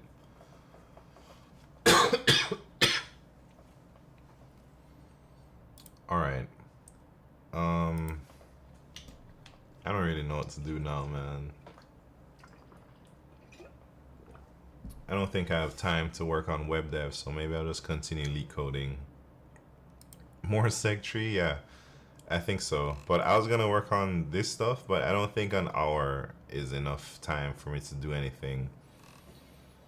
You know, I was actually gonna take the night off tonight, man. I wasn't gonna stream, but then I said, my wife convinced me to stream. Actually, you can fix the profile 404. Nah, not right now, man. It's gonna take me like 35 minutes just to ramp up back on my own code base. Oh, BetSimp has a seg tree problem for us. Dang, one of these problems where you implement the class. Dang, and it's a lot of reading. Oh, lordy, and it's 17% BetSimp. You trying to kill me out here, man. Should we read it? Alright, let's try it. Let's try it. But first, I need to psych myself out by checking the 0 track rating. Alright. If we can solve this problem, we have a chance to be a guardian. That's what you're telling me. Let's read it. This grind is helping me become guardian. Yeah, I do want to hit guardian, man. I think it's about time. I feel a little bit ashamed of myself for leak coding for so long and being stagnant for like as long as I've leak coded. I think I made all my leak code gains in my first year or two, and after that it's just almost nothing. Anyways, booking concert tickets in groups. A concert hall has n rows numbered from 0 to n-1, each with m seats numbered from 0 to m-1. You need to design a ticketing system that can allocate seats in the following cases. If a group of K spectators can sit together in a row, if every member of a group K spectators can get a seat, they may or may not sit together. Note that the spectators are very picky. Hence, they will book seats only if each member of their group can get a seat with the row number less than or equal to max row. Max row can vary from group to group. In case there are multiple rows to choose from, the row with the smallest number is chosen. If there are multiple seats to choose in the same row, the seat with the smallest number is chosen. Implement the Book My Show class, where Book My Show initializes the object with n as number of rows and m as number of seats per row. Int gather, that takes a number k and a number max row. Returns an array of length 2 denoting the row and seat number, respectively, of the first seats being allocated to the k members of the group who must sit together. In other words, it returns the smallest possible R and C such that all something seats are valid and empty in row R, and row is less than or equal to max row. Returns empty in case it is not possible to allocate seats to the group. And then Boolean scatter returns true if K members of the group can be allocated seats in row 0 to max row who may or may not sit together. If the seats can be allocated, it allocates K seats to the group with the smallest row numbers and the smallest possible seat number in each row, otherwise return false. Oh lordy. BetSimp. This kind of sounds like the problem Don't Defense trained me on, the Fruits in a Basket Part 3, but this one is 2D and a little bit more complicated than the 1D. In the other problem, it's like one row. In this one, it's like a bunch of rows and then groups of items too. Shiz Knits from YouTube. What's happening, man? How you doing? Welcome to the party. Man, I don't know if I can do this. This seems too hard. But let's see. Let me try and see if I can get at least a basic idea. Zero track 2470. Yeah. I looked it up earlier. And it's a little scary, but so gather. What will gather do? Wait, first of all, what's the highest I've done? Oh man, I don't know.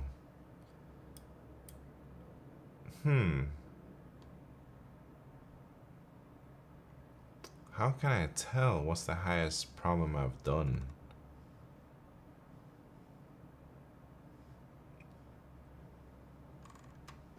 Yeah, I don't know.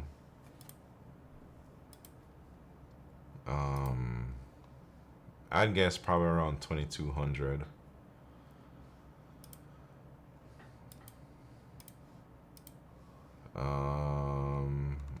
What are we doing? We're trying to think how. So initially, everything is zeroed out.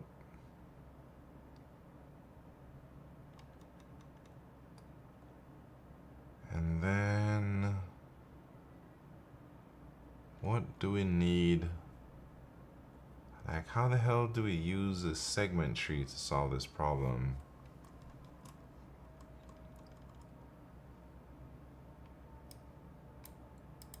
Ticketing system. Groups of spectators can sit together in a row. So in the gather one, that's the one where they sit together.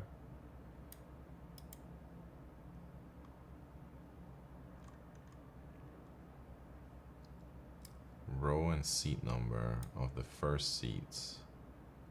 K members, so of size K. Okay.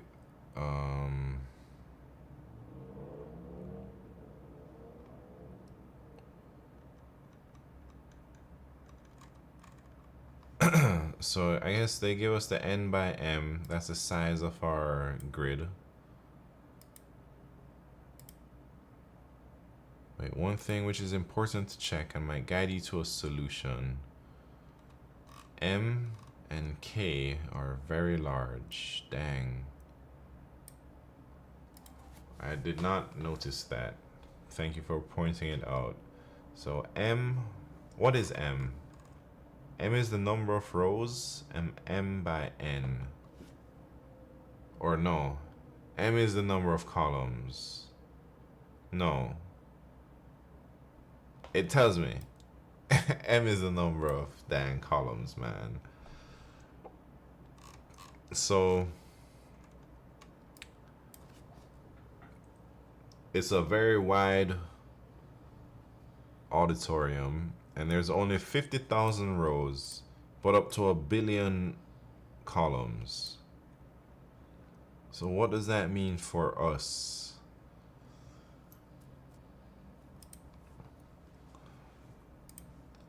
Do we just make a segment tree?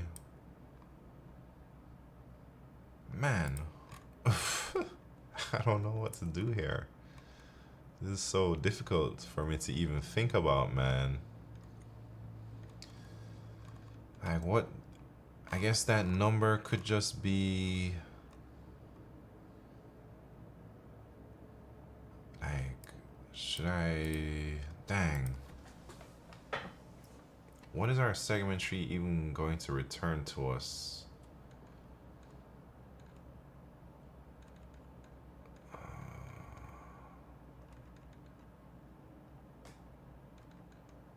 Like, even knowing that you should use a segment tree to solve this problem, it still is very not obvious, man.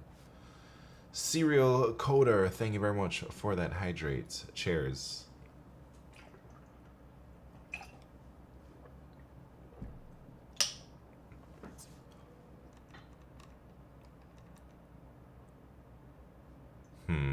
Oh, Raxo Sabe in the house. We're doing another segment tree practice session, man, even though we're supposed to do some web dev today. I think we're trying to drill in the segment trees.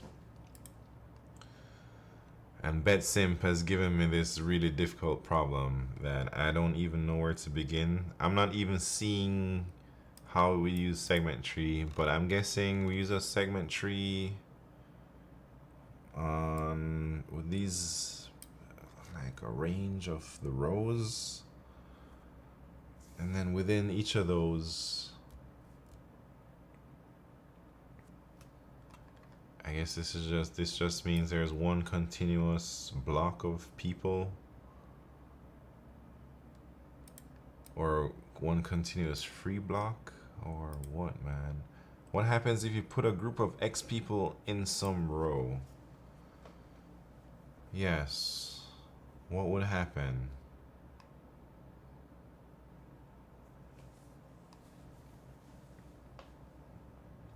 I don't know what would happen, man. Maybe...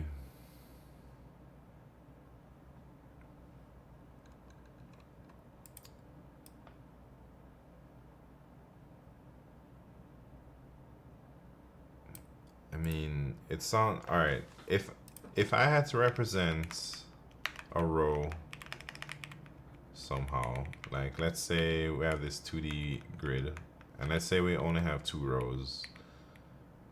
So this could be 0 to a billion.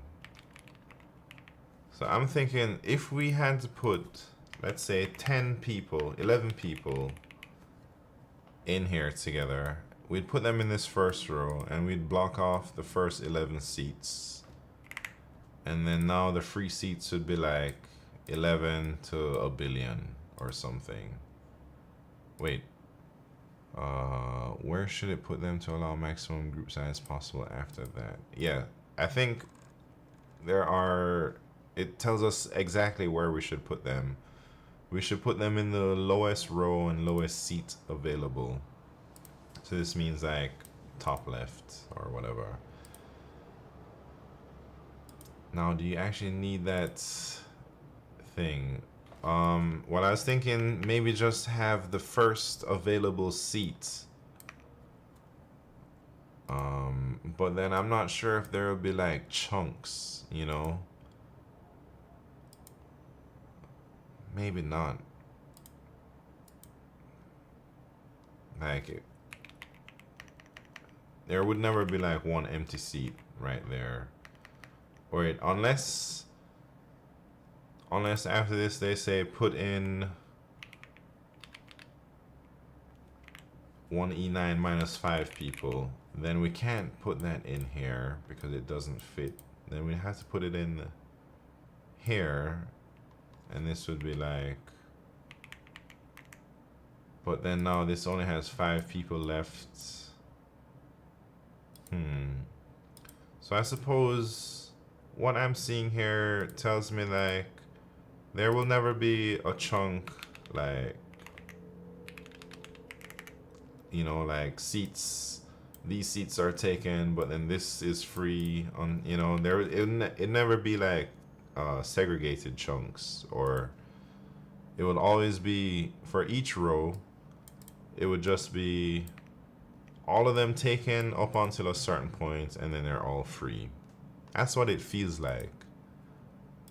Like, you know, there will never be some seats taken, then some free, then some taken, then some free.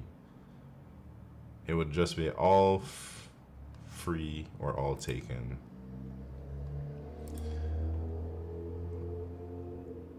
Wait, or does it really matter if it's...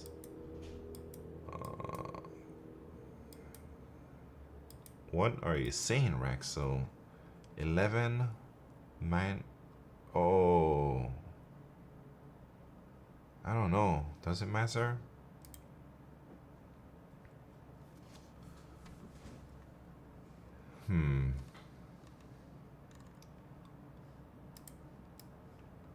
So if we were to find a gather row that could fit this many people,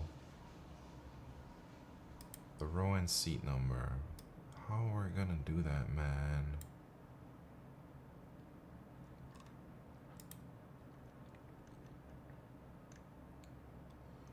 Wait, you only want to know the number of free seats. Oh, that's what you're trying to say. Oh yeah, I guess that with that observation that either all the seats are free or taken, like it's split down the, only one side. I don't know if I'm explaining right. You'll see all the taken seats first and then all the free seats. So I guess if we just have the number of free seats, we can infer how many seats are taken as well. So if we only had the number of free seats, then that might be okay as well. I don't think it matters too much. Maybe it does.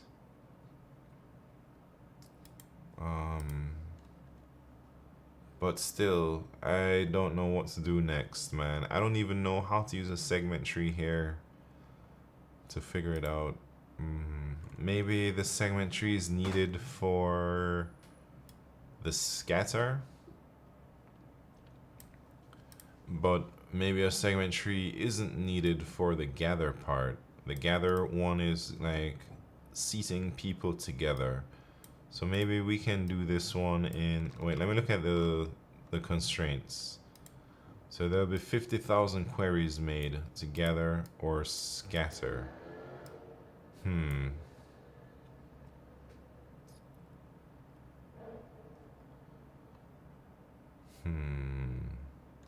Well, I don't know. I don't know now. What condition do the number of free seats must hold so you can actually put a group of size X? Try to analyze them as a whole. Wait, let me think. Wait, now focus on the segment tree. What condition do the number of free seats must hold? Well, I guess the number of free seats must be greater than or equal to X.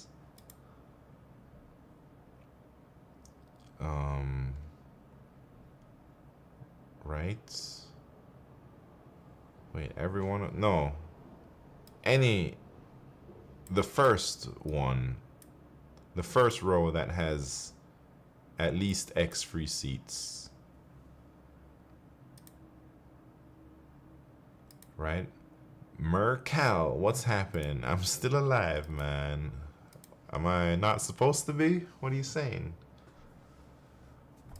I'm alive. You can generalize it better. Still working at Google, yes. Still working here, man. Wait, how we can generalize it better? What do you mean, Raxo?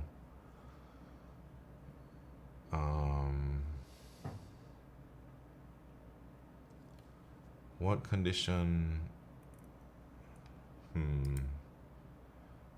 Like your passion and dedication, very inspiring. Thank you very much. I think I would not be doing this if I didn't stream it though. So I think it goes both way. I think everyone here kind of inspires me to keep grinding and it makes it fun. So it's a nice relationship I have with Twitch.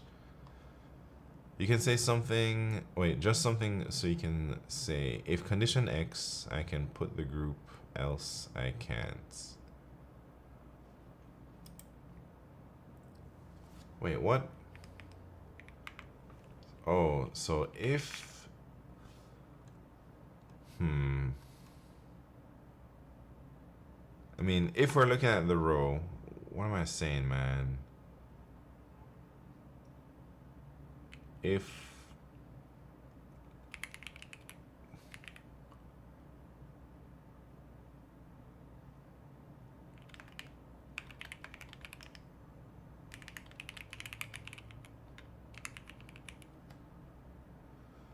Remember to see the rows as the whole, as a whole for the structure. I don't know what that means, Raxo. I don't know why most engineers dread LeetCode. I think it's fun. I think it's only fun if you've trained for a really long time. Otherwise, it's like learning. Wait. Use the... rows as a whole. Grid. Wait, what's I don't Raxa, I'm so confused what you're trying to make me do here. Because you're telling me I gotta do like this? Or what? I mean, yeah, it's individual row, but it's kind of like all of them too.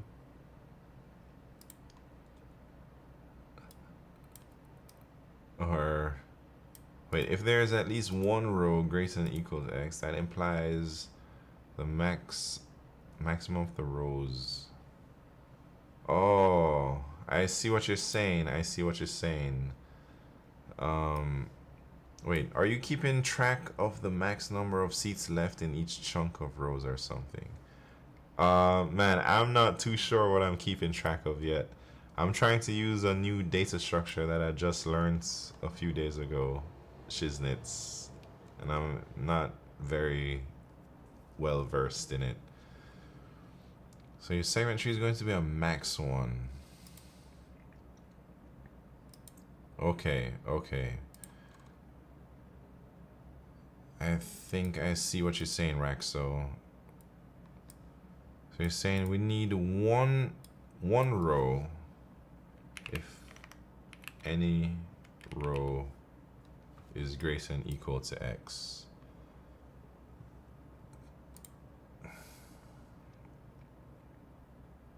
Okay, so then in the segment tree,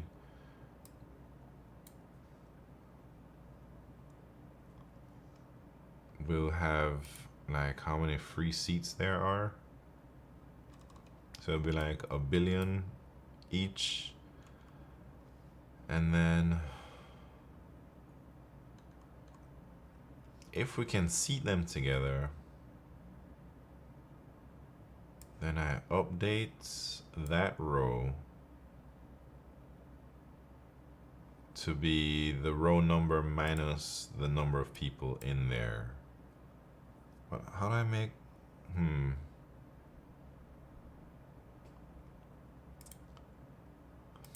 Your segment tree will be built over the number of free seats per row.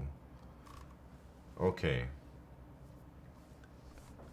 I think I kind of see that, but I don't know what to do next. Maybe I can look at this example or something. Wait. So the query, wait, let me look at my segment tree template first. Let me copy this over.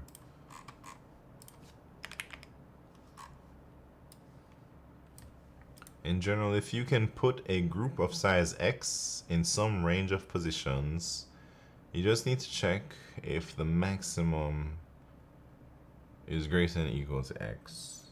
Right. I understand what you're saying.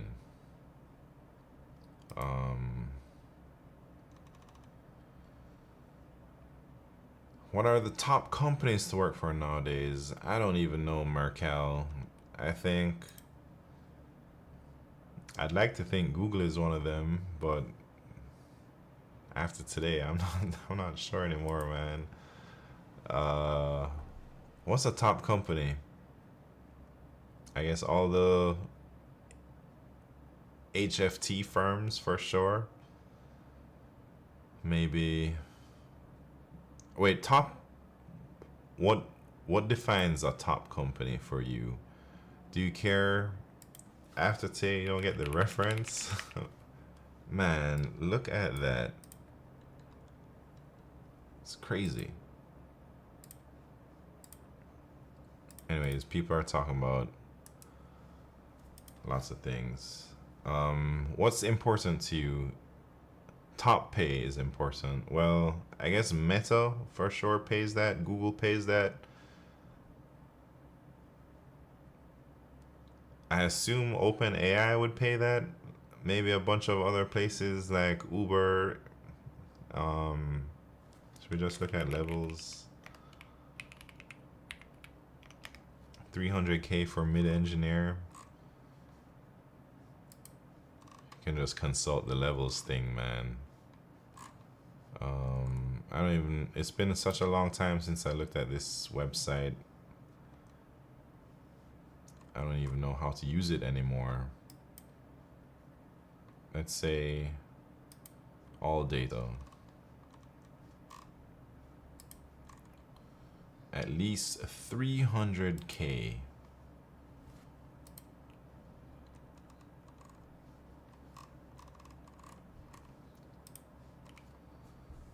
Open AI. There you go. They pay a lot. DoorDash bumping.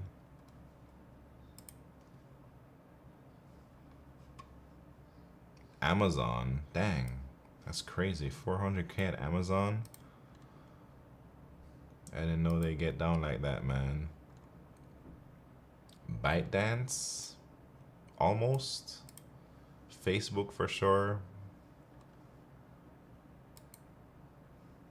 And then they don't tell me anymore. They tell me I gotta sign up. Walrus operator, what's happening? Alright, anyways, back to this segment tree stuff. So Raxo is saying we gotta use a segment tree, a max segment tree, which this is not a max one, this is a sum one. Let me modify it real quick.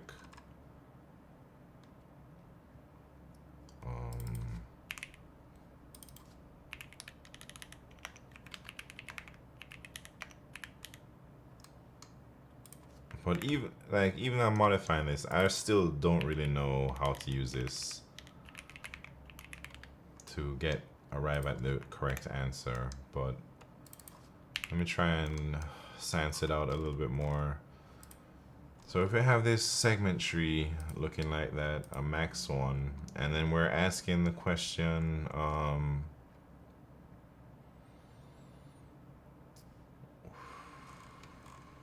wait.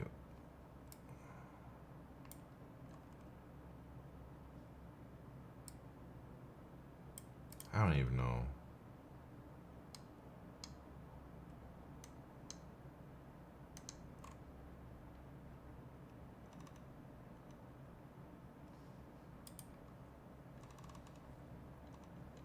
Yes, I don't know how to use segment trees to solve this. Because we're looking for a maximum row.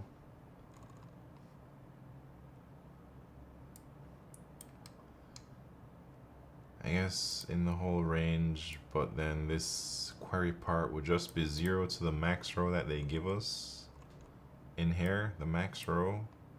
That would be our range. So the left query would always be 0, but then the right query here would be max row.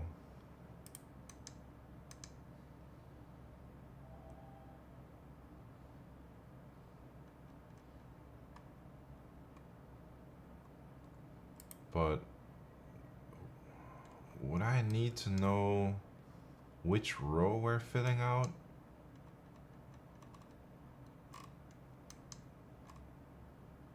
To update? I'm not sure. Anyone here in New Jersey, New York? Yeah, there's a few of us. I'm one of them. What is better, Python or C++? I don't know. Depends.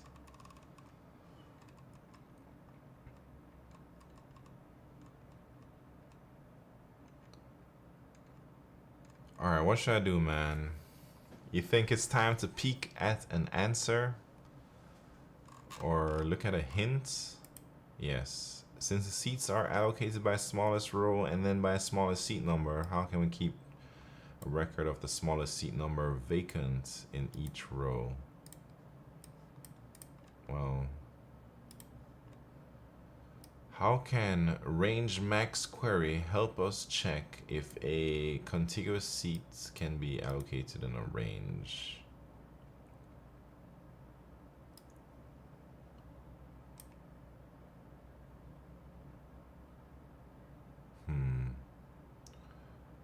I'm in New York, man. Yeah, I've been here for almost 2 years now. And before this, I was in Oakland, but I worked in Sunnyvale for about 2 years also.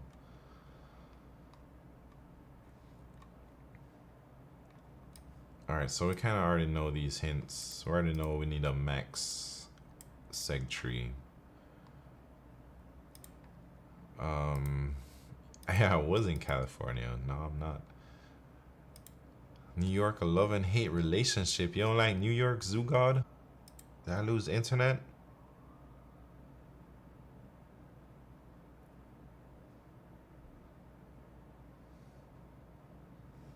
Am I live?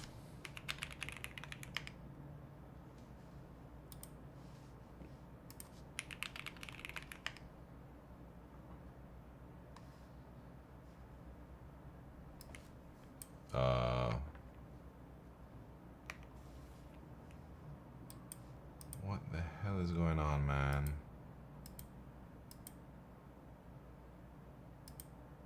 Am I live? Yeah, I don't know what just happened. Twitch is acting up, man. Yeah. I don't know if it was my internet or if it was the Twitch servers. It might have been my internet because YouTube and Twitch went down at the same time for me. Anyways, I still don't know what to do for this problem. I see all these roles in New York City, but I don't want to go from owning a big house to renting a shoebox. Even for $1 million smackers, you can only get a 1 bed or a 2 bed all the way out in like Staten Island. Yeah, well, you can get something in Queens for that much.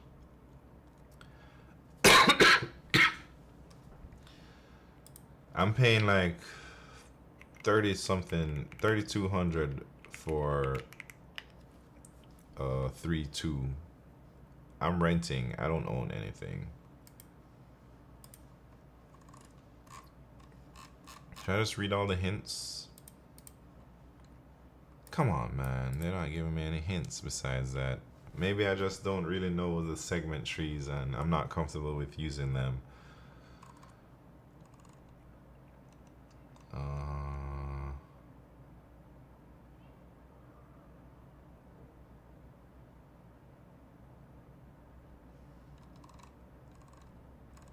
Because how would I even update something?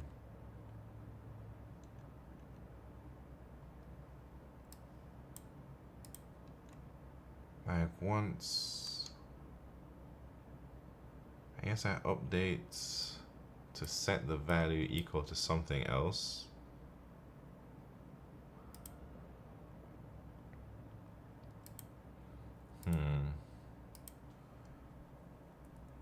The plus is there's always something to do and any food you want is always available. Wait, born and raised in New York. New York has always been in my blood, but it's gotten extremely expensive. Yeah, it's way too expensive, man. My mortgage is $3,400, but it's a 3,000 square foot on an acre of property. Yeah, that's not gonna happen out here, man. Wait, where do you live, Walrus Operator? Do you say you're like Atlanta or Georgia, or am I tripping? Maybe I'm wrong. Oh, Atlanta. Maybe I'm not tripping. Nice. Alright, I give up, man. I don't know how to solve this problem. Should we look at some solutions?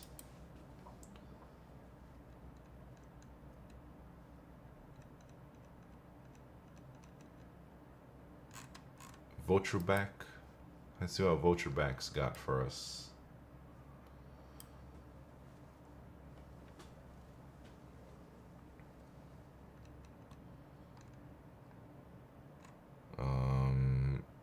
It's definitely a tier 2 tech market, but the cost of living is pennies compared to the Bay or NYC. Yeah, for sure.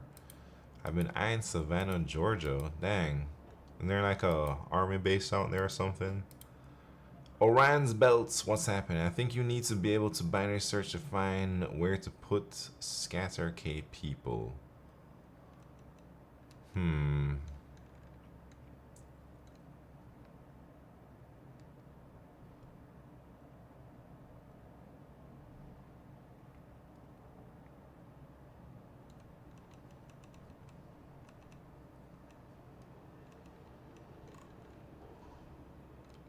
Query update. What the hell is this? Get first?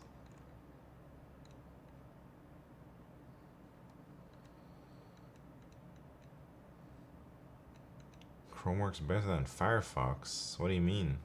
I mean, for sure, right?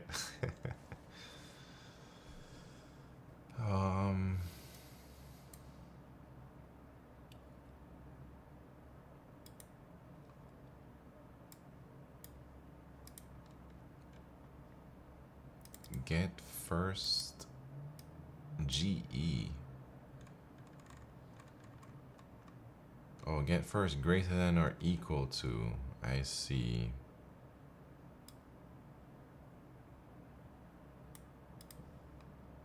I don't know.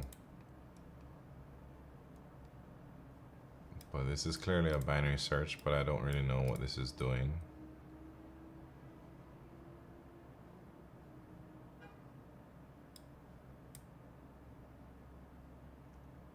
What's that? Going left, going right.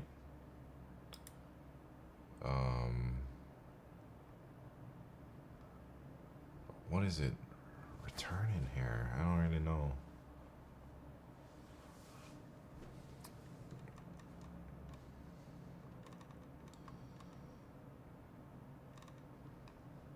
BIT.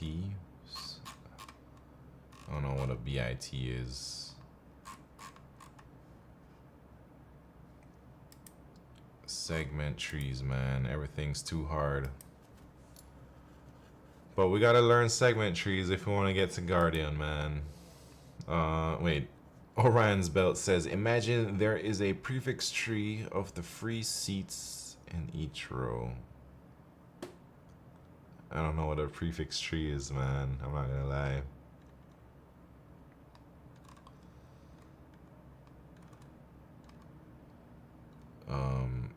Oh, prefix sum.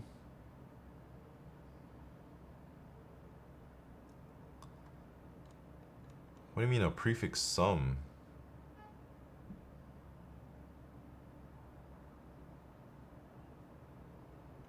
Well, the way I'm thinking it, each row has a number associated with it, the number of free seats, and initially it's 1 billion free seats.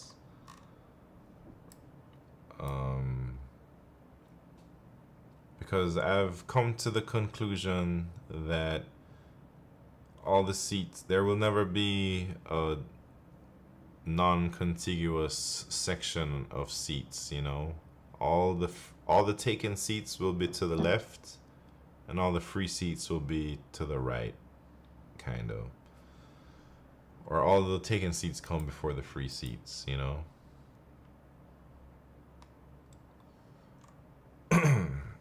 So segment tree is just a prefix sum you can update in log n.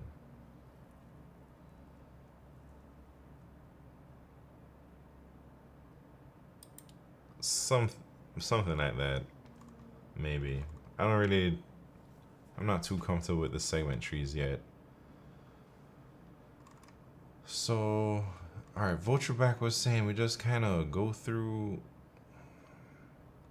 each of the seats one by one.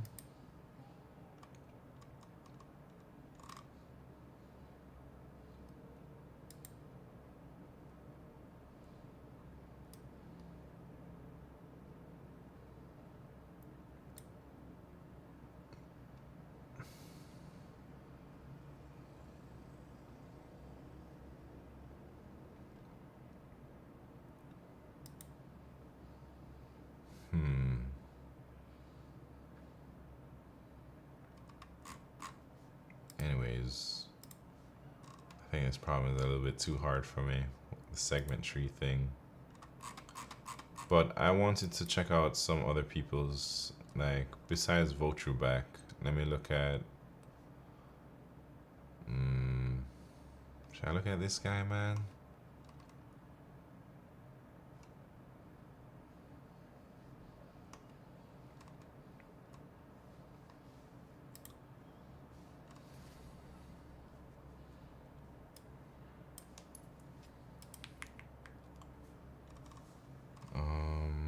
Okay. MM.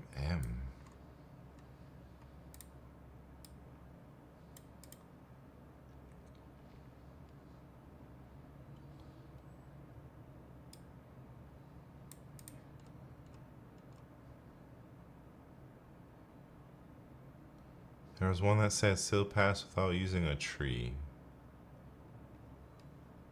What do you mean? This one?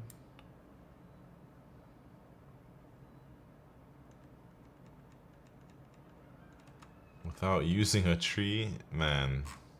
But I want to use a tree though. Because I'm practicing the segment tree stuff, you know?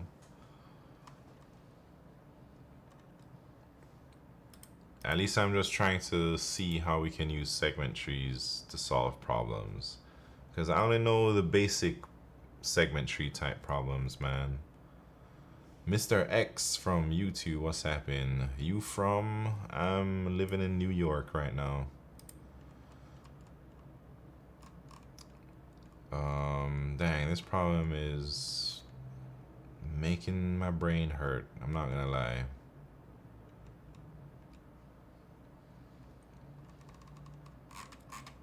Oh, this is that first guy. So gather should find and update the maximum remaining seats of a row. Scatter should find and update total remaining seats of rows. Tracks max and sum.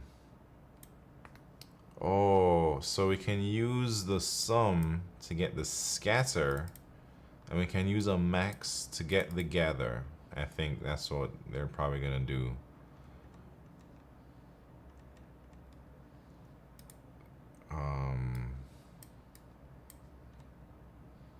Query max. Yeah, so they have two different segment trees implementations here in some way. Well,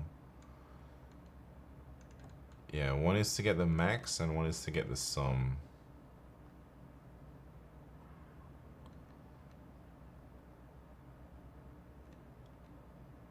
So it seems like I gotta use that somehow. Spetsnaz logic, what's happening? Long. Where's the long at? Oh, right here. The long.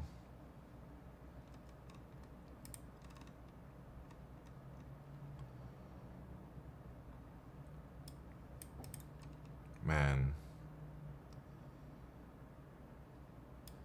Query max. How many people? I don't know what this 00 means. Let's see. Query max says I guess that's the root node, and P and Q. Okay, so that's the ID of the node. So that's the root node, and this is the range of everything, and how many people, and then the max row. But then this is a vector int. Oh no. I guess. Oh. I think I see, man. It's returning.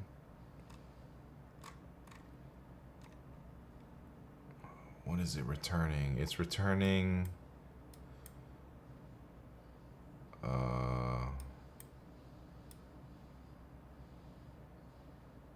What the hell is it? Oh, right here. It's returning the node. And it's returning the number of seats left. I see what's happening, man. It's all making sense. Oh, Rexa, what's happened? I got disconnected earlier, man. So maybe... I wonder if you're behind.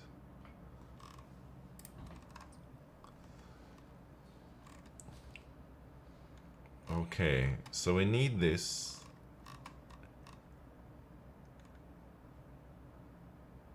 Okay. Yes, yes.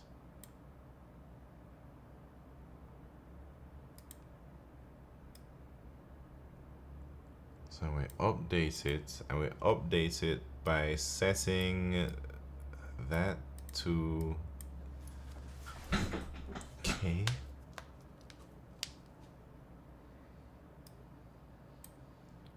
What is this? Update max, ret 0, update max. Oh, that's the row. Oh, and this is adding K, basically, or subtracting K. I think. Scott's Tots, welcome to the party. How are you doing, man? Alright, after reading this solution a little bit, I think I understand a little bit what. Wait, let me go back and read it somewhere. There's actually some questions I'm not sure about. So the gather part makes sense. Kind of. We're doing the max query. Yes. But then how do you know which one it returns? Query max. Because in query max,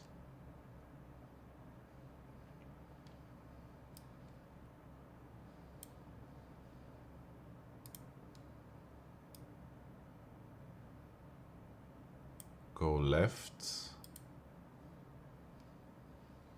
and then otherwise go right.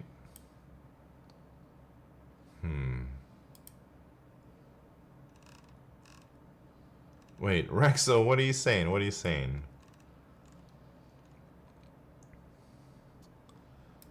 And the scatter, we're doing the sum.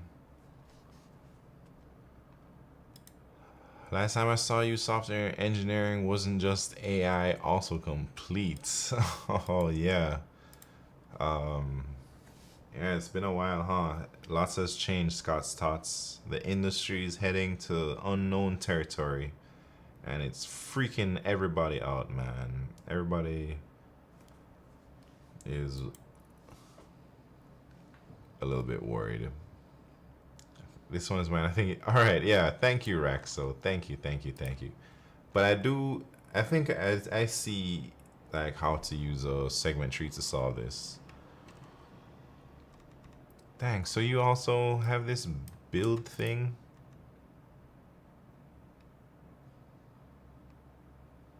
I don't know what build means, but I'm gonna figure it out real soon.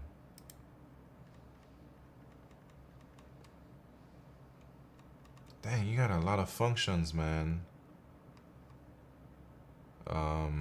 So these are the ones that we have to implement, and then you're like get first non-zero.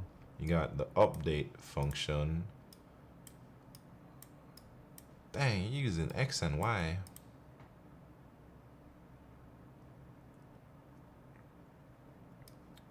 Okay, I see how that works. Get row, I'm not sure what this does.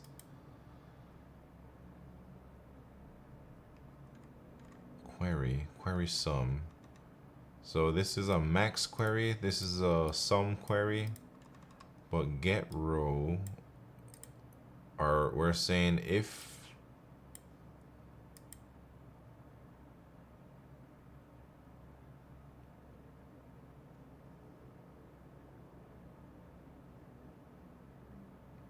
the gets the leftmost row. I see.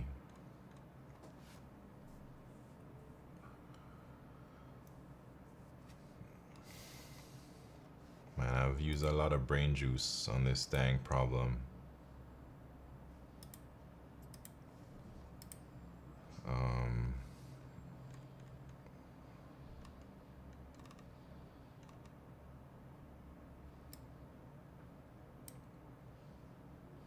The Wilster, what's happening, man? Good luck tonight. Thank you.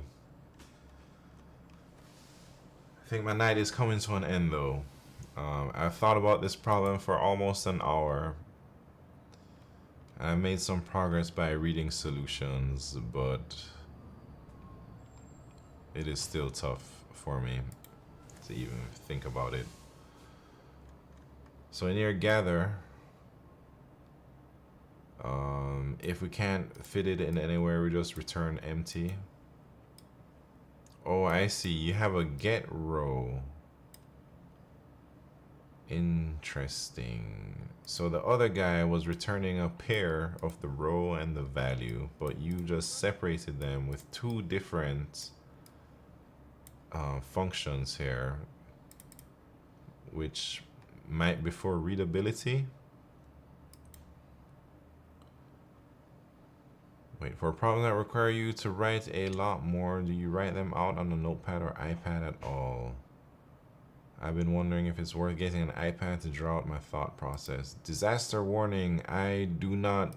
At first, I had like a little tablet that I'd drawn, but these days I don't use that. I use something called Epic Pen, and I can just draw on my screen.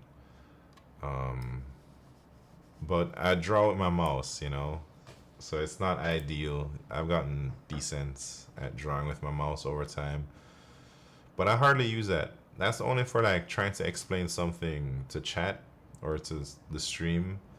When I'm by myself, I don't actually write anything down, man. I just kind of do everything in my head, or I'll use ASCII art in here to try and gather my thoughts.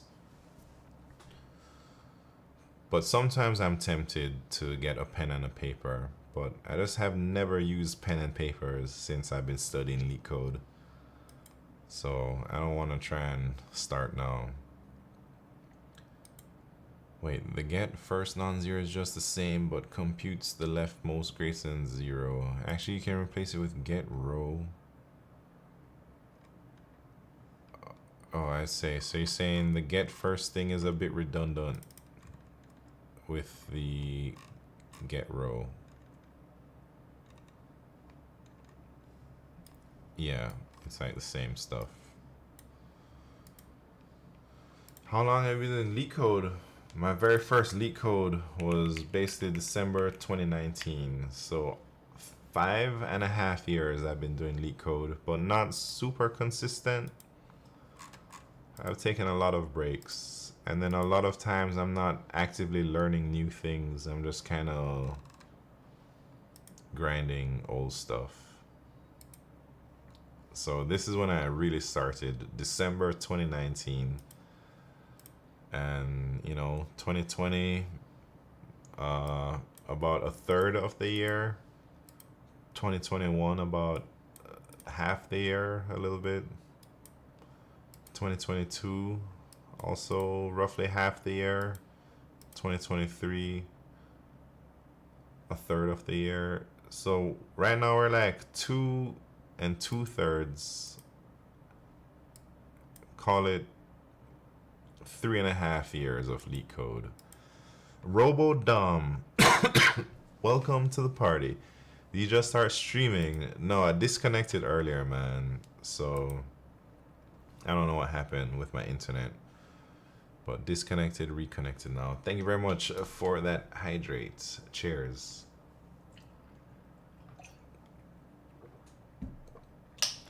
Anyways, we just spent a whole lot of time on that dang problem without even making any progress. I guess mentally I've made progress, but I haven't typed anything out, man. I think I'm done with LeetCode for now until the next stream. I'll spend the next 15 minutes chilling. The Wilster says, what languages do I know? Oh dang. Wait, alright, maybe I'll try it, Raxo, but I'm running out of time, man, and I'm tired. I know C++.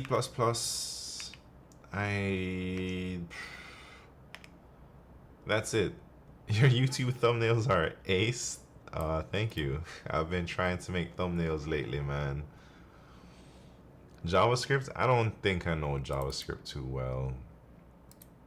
But I can code in JavaScript, TypeScript, but I don't think I'm super knowledgeable in those things. At work, I do a little bit of Java, but I'm not very knowledgeable in Java. I don't know Java, how it works under the hood, or do's and don'ts of Java, you know. I also do a little bit of Golang at work, but again, I don't know Golang best practices or anything. Krunal, what's happened? Are you reading YouTube chat as well? I try to. I really try to. Sometimes I miss it because most people watch me on Twitch, and YouTube is a new thing for me. But I think I've been getting better at reading YouTube chat. So yeah, I do read YouTube chat. I know a little bit of Python, but also same thing as the rest of the language. The only language that I can say that I feel comfortable in is C++ right now. The thing I picked up the most from JavaScript is the practice of trying to make things as immutable as possible. Const for everything. Lots of maps. Yeah, I don't know any JavaScript best practices, man. I just kind of freestyle my way. I was just doing LeetCode and took a break and then came across here live. Krunal, I do LeetCode about 3 times a week. I do Mondays, Wednesdays, and Saturdays. Today is the Wednesday stream. This time I did LeetCode for the majority of the stream. Usually I've been only doing the daily problems, but sometimes I get drawn into LeetCode a little bit more. I gotta head out a bit early. Thank you very much, Q. I'll see you next time, man. Oh, RoboDom. I got married, man. I don't know if you heard the news, but I'm a married man now. I just got married yesterday. So... Oh yeah, Scott's Tots, yeah. There you go. Big news. For real. Yesterday, man. At the City Hall. You guys want to see a picture? I guess I shared it with my Discord. So I'll just...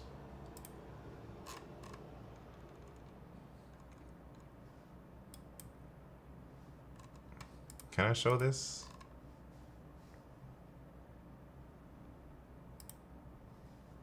Should I show it? There I am, man, with my wife. Anyways, what am I doing online? Doing LeetCode. It's not the main celebration. This is just going out to get the official documents and going to City Hall. I think we'll do official celebration later on sometime. I don't know, maybe in a year or something. Thank you, Rowadom. How do you guys meet? We used to work together a long time ago in a restaurant when I was in college. About 16, 17 years ago or something. That's when we met. Nobody's taking your wedding photos on the subway, man. That's how I roll. We don't really have any wedding photos, but J, what's happening? Welcome. You like that photo shoot, man? Guys want to start a family? We already got a family, man. Still, man, you did invite us. Man. I considered streaming it, but I don't think you can stream there, man. Anyways, so that happened yesterday. It was less than an hour from when we showed up to City Hall to when we got the marriage certificate. So it was pretty quick. Gotta be different. Yeah, disaster warning. I wasn't trying to be different, man, but we had to go somewhere. And the subway was the most convenient. So that means I'm just gonna jump on the subway, you know? Anyways, so that's a big change in my life. And maybe we'll see what happens real soon. I have more news, but maybe I'll share it in sometime this summer. I'm working on something special, man. I want to share it with everyone. Daddy Simon? No, I'm already a stepdad. I don't plan to be a normal dad. I think stepdad is okay with me. Anyways, I guess now we're just chilling. I'll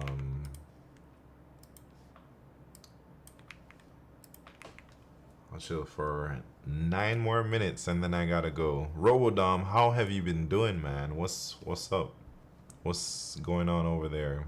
Are you still coding? Or what?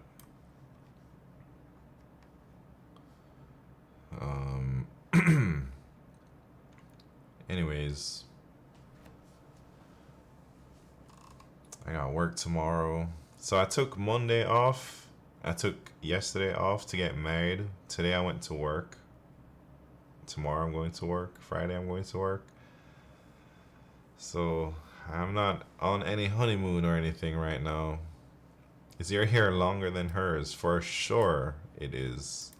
Absolutely. Semi still coding, been mostly busy with work and junk. What's work these days, Rodom? What do you do? Are you coding for work these days? Because is that why you semi still code or what? Anyways, I hope everything is going well with you, Robodom. Oh man. Summertime. It's getting hot in New York.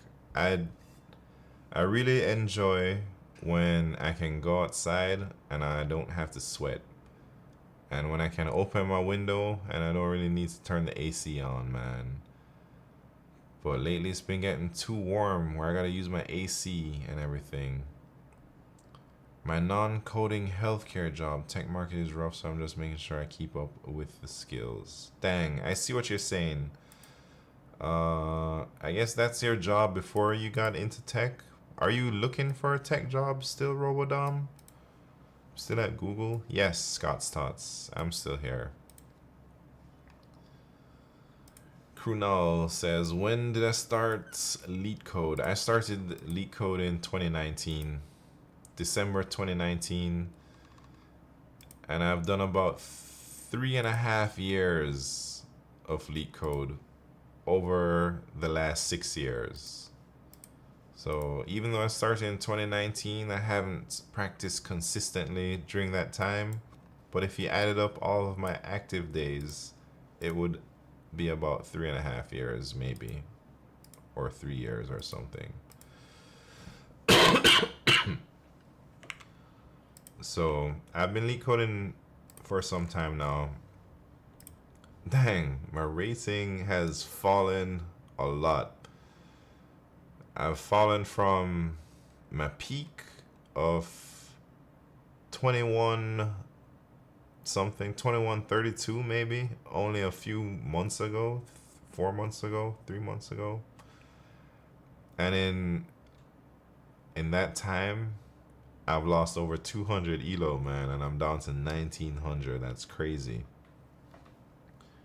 So this is a combination of not training as much LeetCode and also a lot of LeetCode cheaters on the contest, and also the contests are becoming a lot more difficult than they used to be, and the contests require knowledge that I don't have anymore. Like before, I could get by without learning segment trees or string hashing or stuff like that. I don't know what else I'm missing. But these days, like, you need segment tree knowledge and rolling hash and string hashing knowledge to even solve the third question on the contest. When before those are only the fourth question, Anyways. Here I'm watching with 1500 rating. Well, you don't get any rating unless you take the contest, man. What makes a good engineer at Google? I don't know. I think there's many different types of good engineers at Google. So I can tell you a few of them that I've seen. People who share their opinions at every opportunity, it seems, are good engineers. Like people who always have something to say seem to get promoted faster, I think. Um,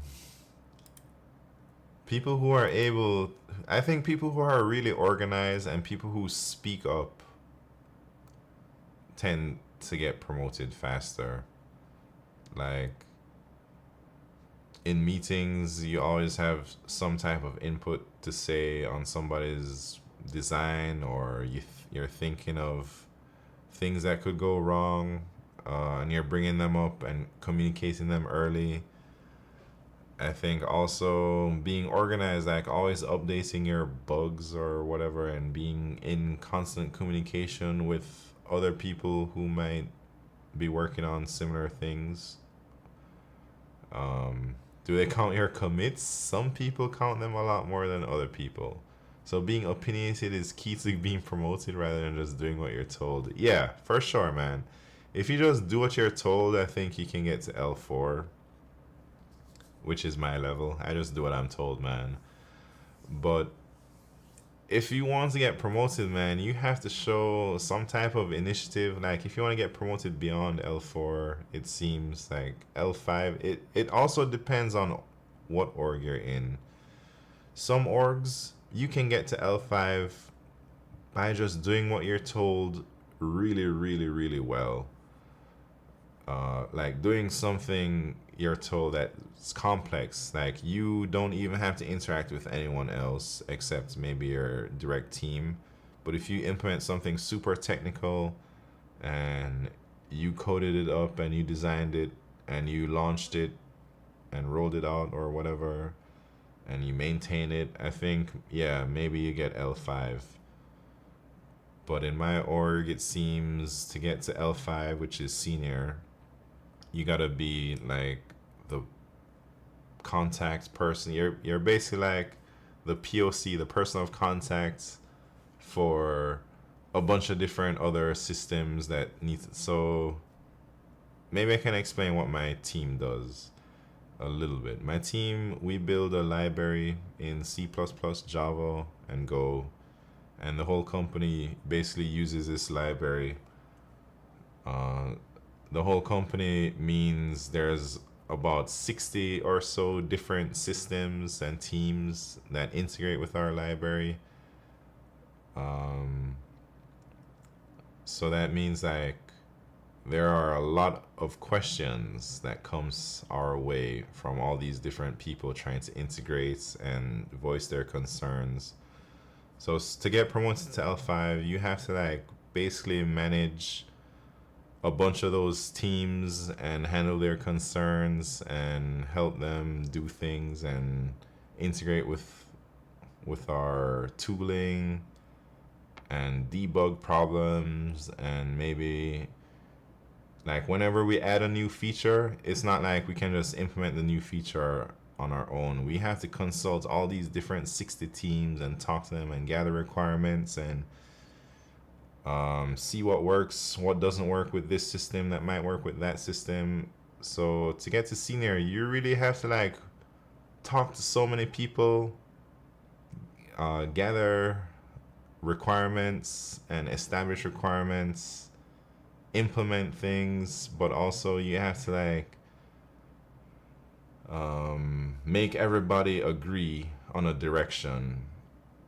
And that can be difficult when everybody has an opinion and maybe they're both valid opinions. Like how do you choose a design that are different but both might work, you know? So I don't know, I guess a good engineer is able to do all these things, communicate effectively to a lot of different people. They're able to understand the systems at a both at a high level and like a granular level, like they know all the details and stuff, and they're able to make or implement features that are, I wouldn't say future proof because that's really difficult, but implement features that take into consideration what the future is going to be like. So that usually means like generalized solutions and scalable solutions. So things that don't kind of lock yourself into a particular design always. Do you work at Google? Yeah, I work at Google. I don't know. I don't know what makes a good engineer, man. How do you know if you're over engineering something?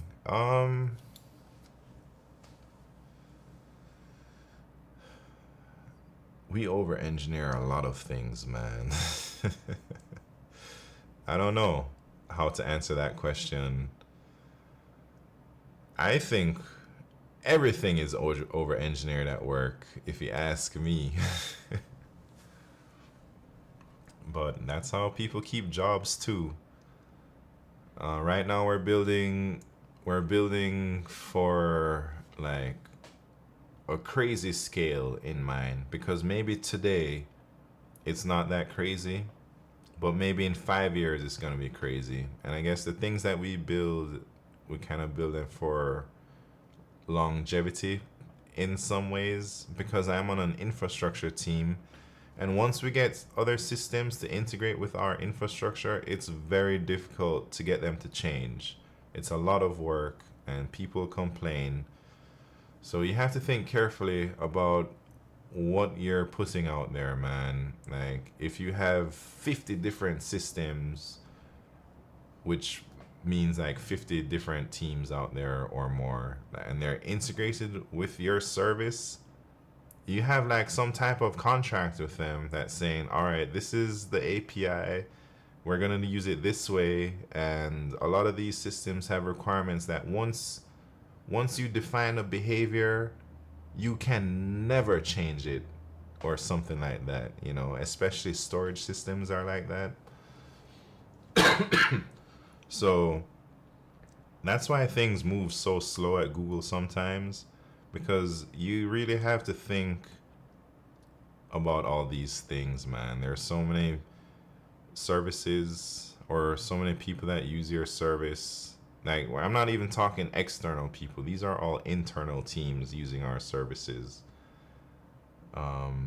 Once they integrate, man, it's really, really, really difficult to get them to change or to change something, because it requires manpower from their end or headcount to implement this work, and they don't want to like use up their headcount to work on something that your team is supposed to be doing.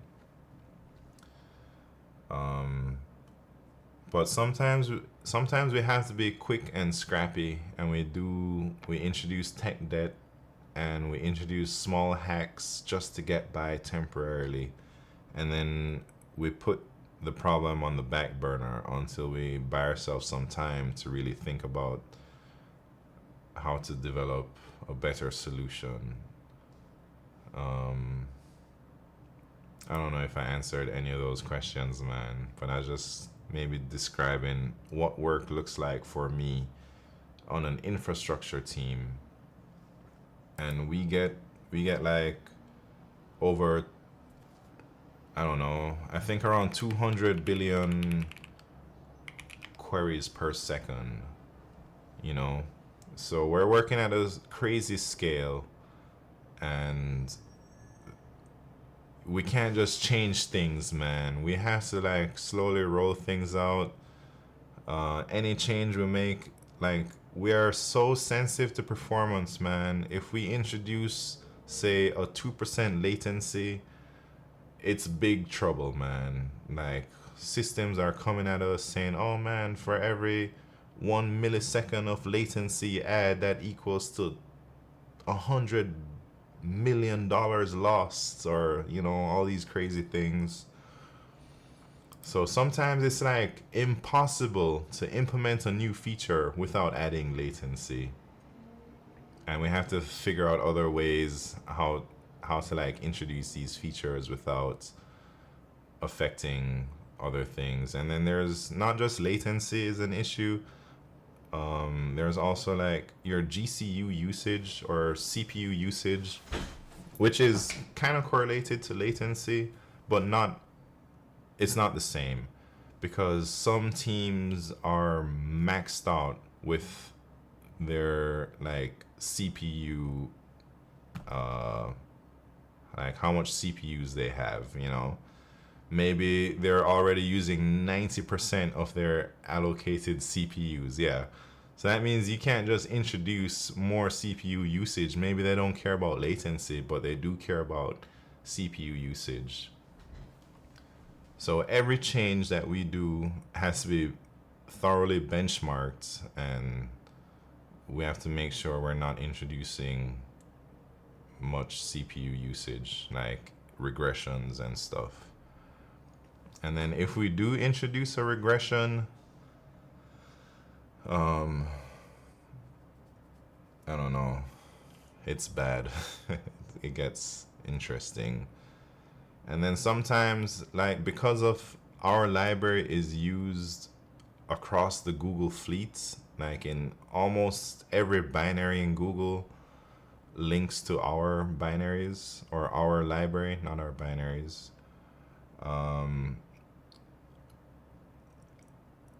We could potentially mess up big time. Like recently we caused a bunch of, we call it like queries of death happened in a few of in our library in some binaries out there. So because our libraries is everywhere, man, it's like it's scary knowing that we could take down so many different things if we mess up. That's the fun, no? Like the optimization thing, I enjoy that, man. I do enjoy optimizing code the most at work. I do not enjoy talking with other teams because they're all strangers to me and they're always mean. Or not always. They're a lot less nice than my direct team. So I don't like to talk to strangers, man. Who do you think is under the most stress for your team? Not me, man. I'm under no stress. Who's stressed out on my team? I don't know. I don't think any of us are super stressed right now. Mean? Yeah, Rodon. Some people are mean, man. Some people just come aggressively at you, especially when you give them work. When you like file or yeah, when you have something, a feature or a requirement for these teams and they need to like integrate with some new thing, they don't want to do it, man, and they're not gonna be the most friendly to you always. I don't like to talk to strangers, says the internet streamer. Yeah, I don't like to talk to strangers at work that much. So sometimes my manager looks really stressed, but I think that's because I don't know why. I guess there's a lot of conflicting ideas at the higher levels when we're trying to like figure out a direction for the org, you know. Sick logic, what's happened? Thank you very much. It was fun. Anyways, it's time for me to go, man. Thank you very much for tuning in. But I gotta get out of here. Should we raid? Anybody? Michael Deming, maybe? My son's silly. Ah, he's not doing LeetCode.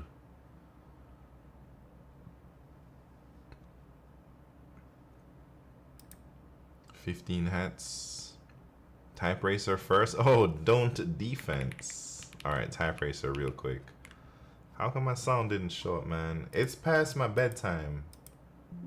I shouldn't even be doing this.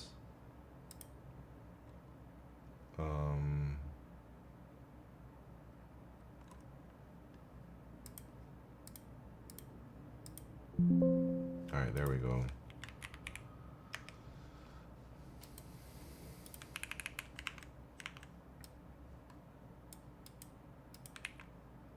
Alright, type racer. Alright, there's a link for YouTubers. Here's a link for Twitch people. And where's the Discord at?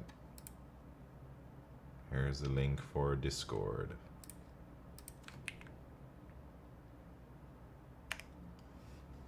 Alright, first race is the warm-up, second race is the championship round. And type racer cam ain't too good. Alright, here we go. Warm-up round. Wait, I'm a guest? Come on, man. I guess I'll do this as a guest.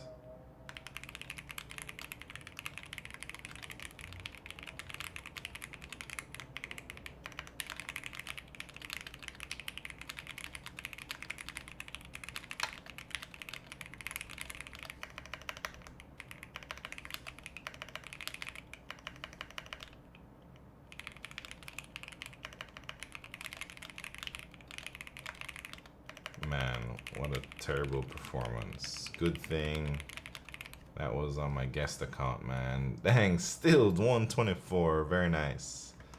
Let me sign in. I gotta go though. So we're just gonna do this championship round real quick. Dang, 1,400 races. Alright, y'all ready? Oh man, we gotta wait a whole minute for this thing because Pat's Hello World chilling at the start line and guest also chilling at the starting line. It's all good. Log in, create a new one. Nah, we'll just use this one. Everyone's already here. 36 seconds, man. We can wait. Or 30 seconds now, man. Hey, Pat, you better get online so I can raid you after this. Don't you have interviews coming up or something? Stuck loading? What do you mean, stuck loading? Are you trying to use Firefox or something like that, man? Alright, 7 seconds to go.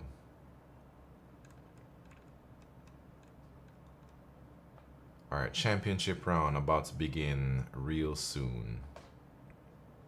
I get that too? Dang. Man. Type racer sucks. What can I say? Alright, championship round. Icy Black Deep, what's happening? Here we go, here we go. Winner takes all.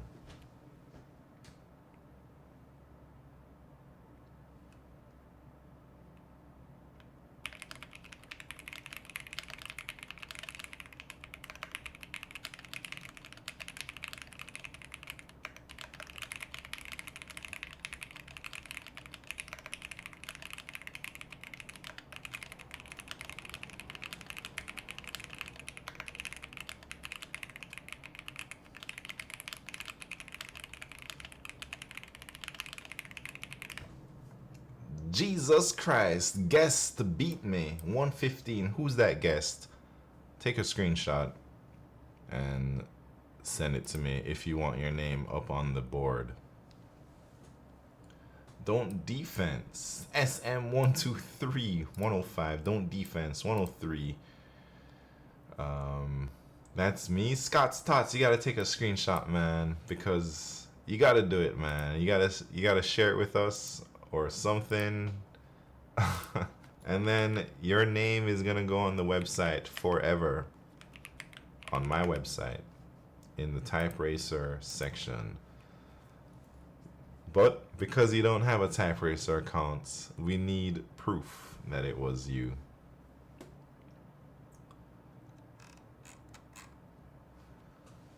Me and Simon always neck to neck. Yeah, that was a fast race for me, man. I thought it wasn't so fast, but I guess it is.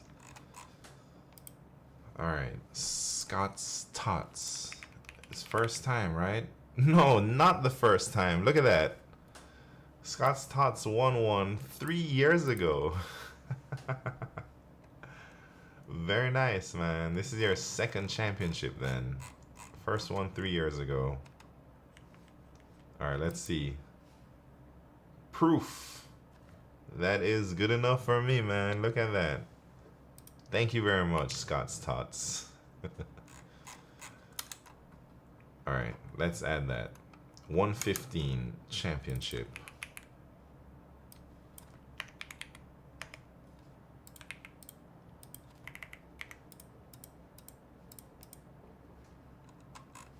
Very, very nice, man. Our latest Type Racer champion, Scott's Tots. The first Type Racer championship in 2.5, 3 years. Yeah. That is crazy. Yeah. About 2.5 years ago. What's that? September 2022. And look at that, you got 114. This time you got 115. Pretty consistent speeds. Alright, where are we going now? Pat's Hello World. Where's Pat? Pat didn't come on? Jesus Christ. Should we raid Pat anyways, man? I'll do it, Pat. Pat says if anybody raids him when he's not online, he will come online immediately. So let's just go raid Pat. And then I gotta go. Scott's Tots, thank you very much. Nice to see you again, man. Congrats on getting married. Yeah, thank you very much, man. Alright, Pat, get ready. We're about to raid you. Just turn it on. Turn the stream on. Alright, everybody. Thank you very much for tuning in. We didn't do any web dev today, but that's how it goes sometimes, man. I'll continue the web dev next week, Monday. And we'll continue working on the website or whatever. And this weekend, I guess we got the LeetCode contest on Saturday. That will be my next stream. And we'll see you there. Hopefully, I can start to reverse my rating decline. I hope to be on the upswing starting this weekend. In Rosis. See you later, man. Thank you for tuning in. Spetsnaz Logic. Adios, amigo. Scott's Tots. See you next time. Thank you for tuning in. Pat's Hello World. We'll be in your stream real soon. Sick Logic. SM123. Rfire. Icy Black Deep. Have a good night. Thank you very much for tuning in. Don't Defense. See you later, Alligator. Orion's Belt. Stilled. Robo Dom. Have a good night. See you next time. Everybody else, Disaster Warning 45. Everybody from YouTube. Adios, amigos.